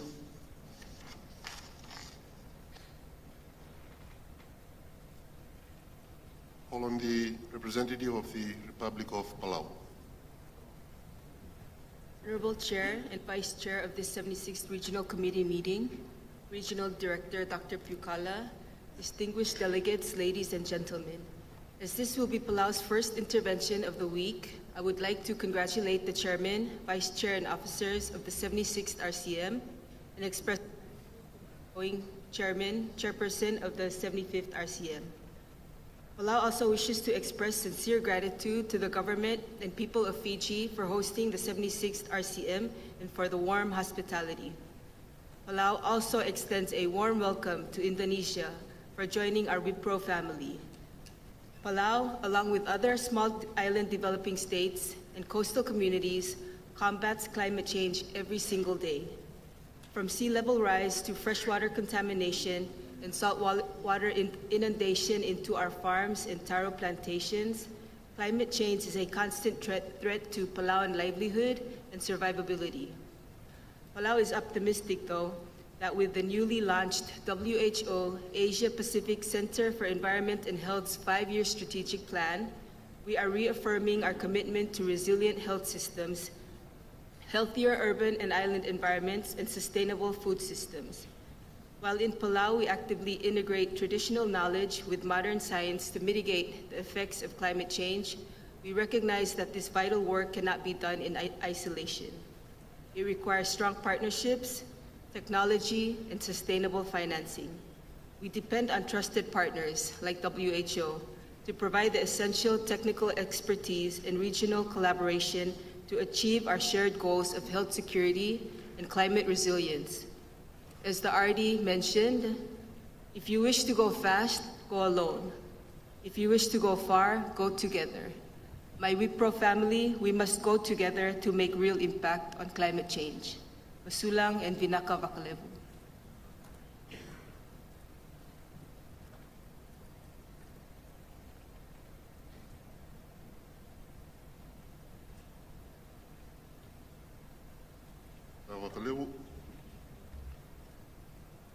Are there any more representatives who wish to speak on this topic?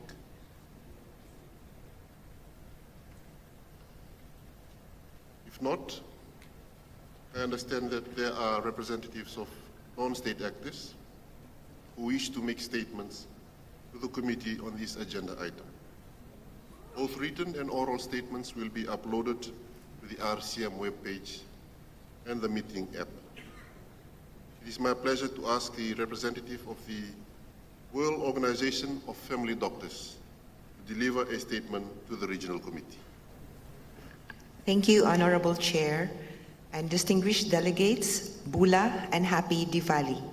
I am Eileen Espina, Honorary Secretary of the WONCA Asia Pacific Regional Council, speaking in behalf of the World Organization of Family Doctors, or WONCA, a non-state actor in official relations with WHO. WONCA Asia Pacific region is the biggest of the 7 WONCA regions with 24 member organizations extending from Mongolia in the north to Fiji in the south, serving approximately 60% of the world's population. WONCA affirms that climate change is already a daily health emergency, especially in our region, and I speak this truth as a survivor responder of Typhoon Haiyan, the strongest and most devastating typhoon ever experienced by the world in recorded history, most likely linked to climate change. As primary care doctors working at the front lines, we care for the poor, the elderly, children, and those most vulnerable to the effects of climate change. Thus, we affirm with conviction that a healthy planet is inseparable from healthy people, and climate resilience is inseparable from universal health care. It is this view that propels us to express our support to the draft implementation framework. We also believe that to operationalize our commitment and support, we would like to respectfully ask for your support to these 3 action points. 1. As you work for the integration of climate resilience into UHC planning in all member states, we ask for the inclusion of our member organizations in the planning process. Allow us to participate and contribute not only to its conceptualization, but more so on its operationalization. Secondly, we ask you specifically to promote and support sustainable, low-carbon health practices in local health systems. The Wonka Asia-Pacific region has already committed itself to advance greener, climate-friendly primary care in our Singapore Conference Declaration on Planetary Health last August 2024, and we are monitoring the implementation of its action points by our member organizations as I speak. Lastly, WONCA commits to support family doctors as trusted community leaders in climate awareness and resilience globally. We therefore humbly ask WHO and this distinguished assembly gathered to allow WONCA in the Asia-Pacific region to work with you on empowering families and communities to enable them to adopt and mitigate the effects of climate change, especially at the grassroots level where our members deliver primary care. By embedding climate resilience into primary care, we safeguard both people and planet and secure the future of our people in the Western Pacific and in the world. Binaka and mabuhay. Nakavakalevu WONCA organization. I now call on the representative of the International Pharmaceutical Federation to deliver the next statement to the regional committee. Honorable Chair, distinguished ministers and guests, warm greetings. I speak on behalf of the International Pharmaceutical Federation, FIP, representing over 4 million pharmacists, pharmaceutical scientists, and educators worldwide. Climate change is a direct threat to health, and health systems are a part of the problem. Medicines and their use account for a substantial share of health sector greenhouse gas emissions and pollution. Pharmacists present across the supply chain and at the primary care frontline can help decarbonize care while safeguarding access and quality. PIP urges WIPRO member states to leverage pharmacists in system-level mitigation by adopting the following policies. 1. Optimize medicines to avoid carbon-intensive care. Through commissioning pharmacist-led adherence support, medication review, and deprescribing where appropriate to reduce waste, prevent complications, and avert higher emitting interventions. 2. Cut pharmaceutical waste and pollution. Through funding medicine take-back schemes requiring proper disposal pathways and strengthening inventory management to prevent expiry. 3. Green procurement and formularies. Integration of environmental criteria for medicines and devices, including API, pollution risk, and supplier transparency, favor lower impact alternatives and harmonize the criteria regionally. Number 4, digitize and streamline through scale e-prescribing, telemedicine and telepharmacy, and efficient distribution models to reduce patient travel, paper use, and logistics emissions. 5, sustainable respiratory care. Enable pharmacists to support clinically appropriate shifts to lower carbon inhaler options. Example, greater use of dry powder inhalers. Ensure correct techniques and establish end-of-life take-back for inhalers. Finally, anesthetic and gas stewardship. Involve pharmacists in formulary committees to, example, reduce desflurane use to less than 5% of total hospital use or eliminating it altogether and reducing piped nitrous oxide and mixed nitrous oxide wastage. Harnessing pharmacists in these targeted areas will help countries deliver climate-smart, efficient, and resilient health systems, cutting emissions from medicines while improving outcomes and protecting communities across the Western Pacific. Thank you. Thank you. And the committee acknowledges the statement from the International Pharmaceutical Federation. Thank you very much. And may I now call upon the Secretariat to respond to the points that have been made.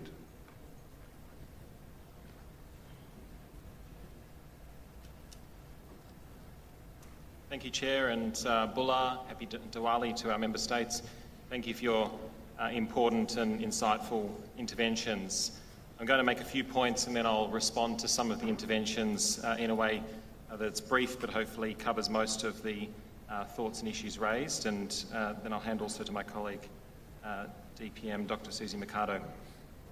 So first of all, we've clearly heard over the last hour and a half or so, that our region stands at the front line of the climate, environment and health challenge.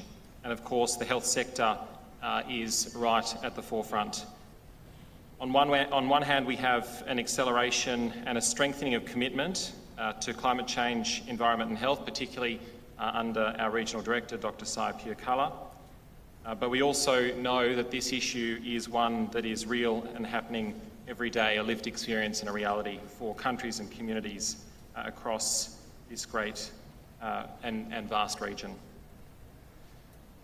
Secondly, I'll just acknowledge that this implementation plan builds on what already exists. It's not new and it's not parallel to other important documents, namely the WHO Global Action Plan on Climate Change and Health that was adopted at WHA 78 this year in Geneva in May.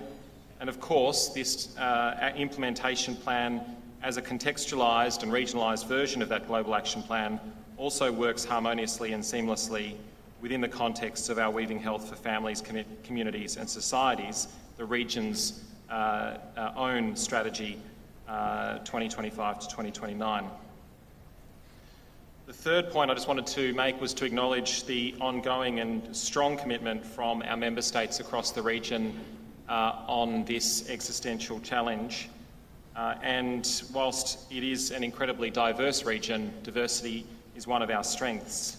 From Singapore to Samoa, we've heard once again today the strong commitment, the solidarity, and of course the ambition. And this is reflected just recently as our region welcomed the world's 100th member of the Alliance for Transformative Action on Climate and Health. And I want to acknowledge Tuvalu, who just this week joined ATTACH and has become the 100th member worldwide. This increases the membership in our region from 9 to 13 in just a few months, and a reflection of the great progress and momentum that we're seeing. In terms of the interventions, first of all, Singapore, just acknowledge thank you for hosting the Regional Action Forum. 25 member states convened in Singapore just a few weeks ago to accelerate progress on climate resilient sustainable health systems. This was very much a roll your sleeves up action-focused forum co-hosted by the National University of Singapore. And this really has given a revitalised energy to both ATTACH, as reflected in the significant growth in members just in the last few months, but also, of course, our ability to continue to work alongside and support member states as we move from commitment to action. Also acknowledge the important leadership in terms of decarbonisation, including a reminder of the importance of Scope 3 emissions, which we heard a number of times. We know that between 5 and 7% of our greenhouse gas emissions come from the health sector worldwide, but the majority of these come from indirect emissions, what we call Scope 3 emissions in things like supply chains. And that decarbonising healthcare is not at the cost of patient care, but in fact is critical and central to patient care. Malaysia, I would acknowledge also the recent joining of ATTACH, the important ongoing work in hospital certification and assessment tools, and the close collaboration with WHO as we pilot more integrated and streamlined tools that reflect climate resilient, sustainable and safe health systems, which we hope we can then support and scale across the region in the coming months and years. Vietnam, as the lead country, representative country for ATTACH in our region, thank you for your feedback on climate and One Health guidance. This continues to be a strong focus with WHO, one of 4 members of the quadripartite. The feedback on 2.2 standards in healthcare facilities. We don't currently have a definition for climate resilient sustainable health systems, rather seeing them as a destination, rather seeing them as an evolution rather than a destination. That said, we have heard that this would be helpful, and there is work underway now across the region and also with our headquarters colleagues to strengthen and work towards a clearer definition of sustainable and resilient health systems. In terms of Australia, and thank you for your comments, the need for strengthening in particular, or the desire to strengthen some of the monitoring and evaluation and indicator elements. Dr. Susie will speak more about this in a moment, but we continue to evolve those. The indicators for this implementation plan reflect the indicators for the Global Action Plan, and of course need to fold down from GPW 14. Everything needs to work seamlessly together. But I think there is an opportunity in our region to sharpen these tools, and it is something that we're very focused on, working particularly with our collaborating centres across the region. We congratulate Australia on their recent health and climate strategy, and of course we're all with bated breath in anticipation, hoping that your bid for hosting COP31 will be successful for 2026, and stand ready as WHO and the region, of course, to support Australia. Mongolia, congratulations on your recent Health National Adaptation Plan and early warning systems, and Solomon Islands for raising the issue of sea level rise and, of course, cross-sectoral collaboration. Kiribati for centring lived experience and the realities. This is not some distant or conceptual threat, but this is the reality the communities are facing day in, day out. Indonesia, we acknowledge the ongoing work with UNDP and the joint partnership with GCF. So Indonesia as well as Vietnam are part of a joint proposal to GCF with UNDP, and we thank Indonesia for their ongoing collaboration in that. To the Republic of Korea, first and foremost, thank you for your continued support of the program across the region, including the support for the Asia Pacific Centre for Environment and Health. We know that global science is critical, and within that realm, we are in the process of launching a new Global Science Commission focused on sea level rise, health and justice at the request of our health ministers last year at the regional committee meeting.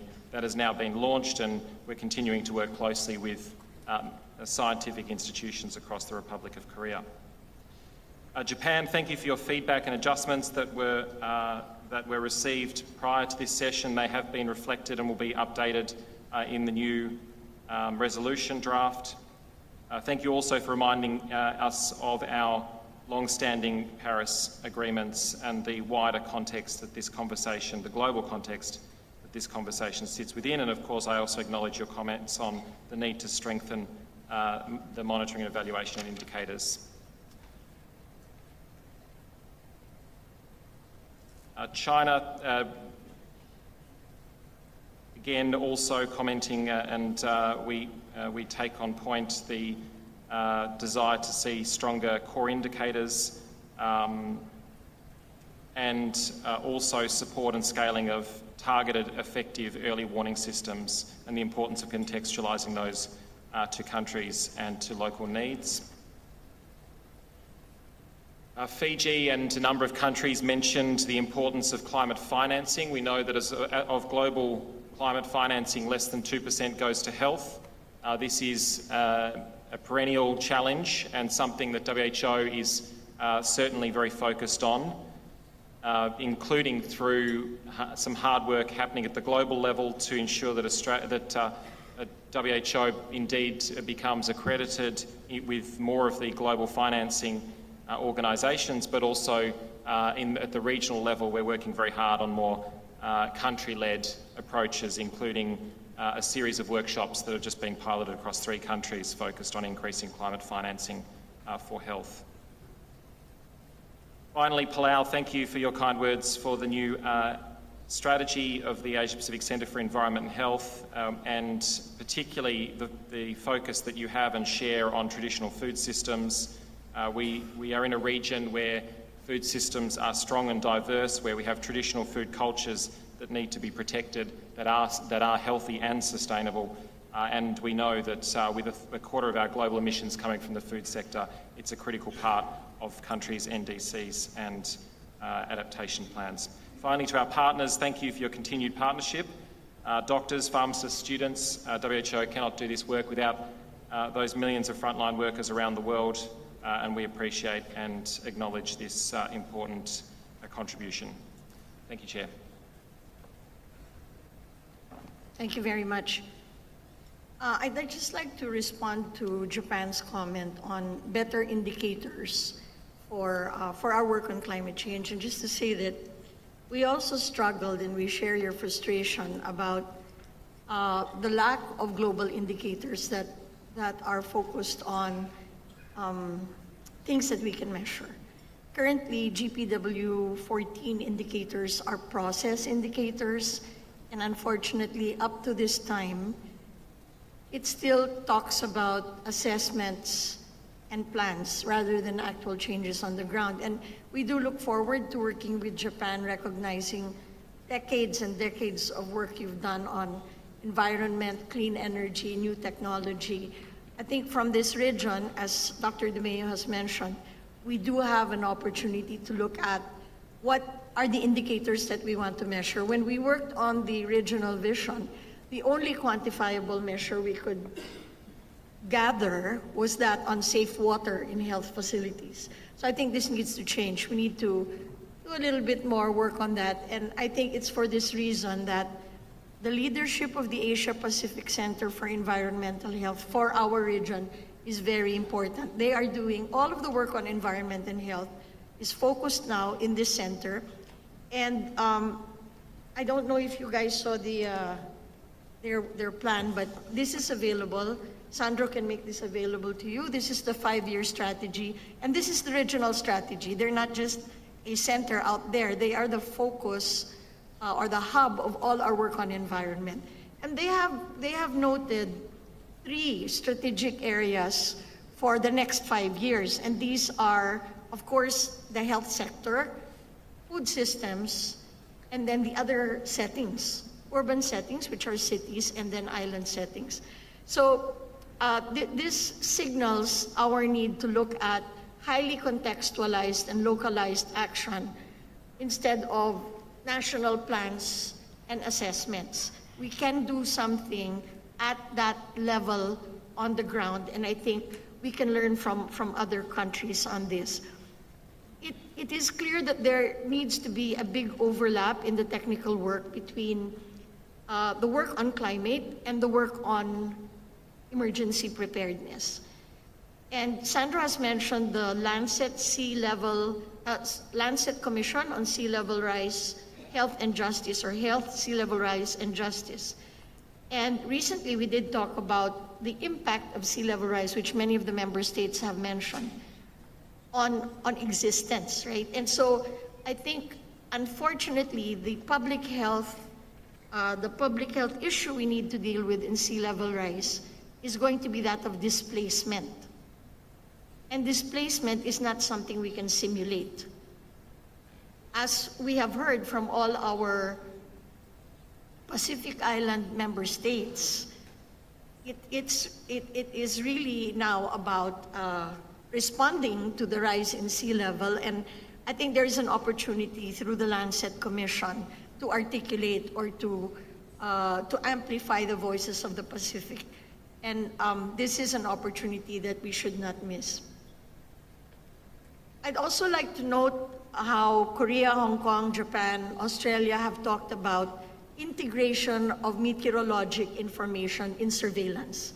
And this is a very important step in understanding what kind of impacts we are looking at in climate change and health, although there is a preponderance of scientific work in what is the one-to-one correspondence between a climate change issue and health. I think the way to go here is to think about the indicators that are developed in environmental health, where what we measure is not morbidity or people in the hospital, but you measure the meteorologic or the climate or the environmental events. We do know, for example, that at certain air pollution levels, you will have more asthma.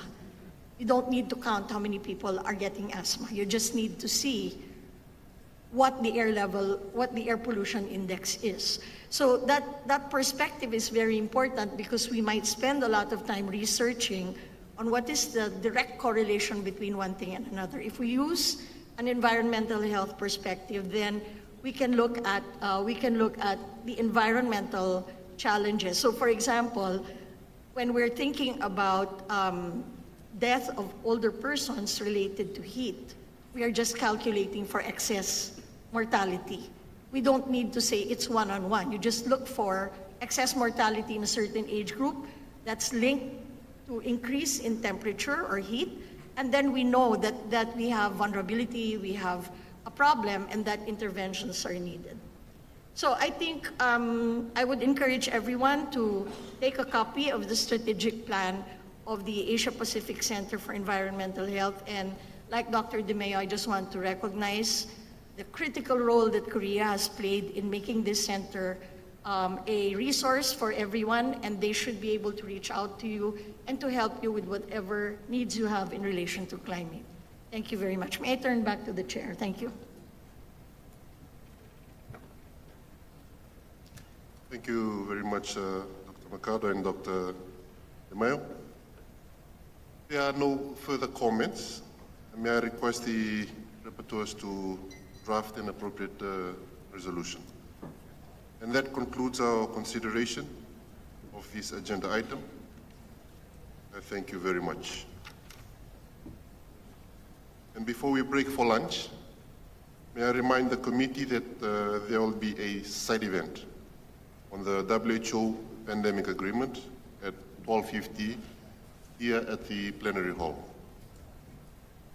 And after the side event, we will reconvene here at 1400 hours or 2 p.m. to take up the agenda on item 11 on the international health regulations. And may I now call on the Director, Administration and Finance for the administrative announcement. Bulavinaka, Mr. Chair, and happy Diwali to everyone. Daily lunch for all participants will be served at the same place as yesterday in Island Restaurant 619 and Tatau Grill and Bar located on the ground floor. Today's side event will be held here in this plenary hall from 12:50 to 1:40 p.m. titled WHO Pandemic Agreement, Updates and Progress of the Intergovernmental Working Group. All delegates are welcome to attend. During the breaks, I would also like to kindly remind you to visit our photographic exhibition that I mentioned yesterday. It's just outside this hall and it's titled Voices of a Generation, in the exhibition area to the left, where member states are showcasing impressive examples of health innovation and achievements, and this is titled Weaving Health Futures, a tapestry of innovation, collaboration and community. Binaka Bakalevu, Mr. Chair, thank you. Thank you, Dr. Landes. We will now break for lunch and reconvene at 1400 hours this afternoon. Thank you very much. Enjoy your lunch.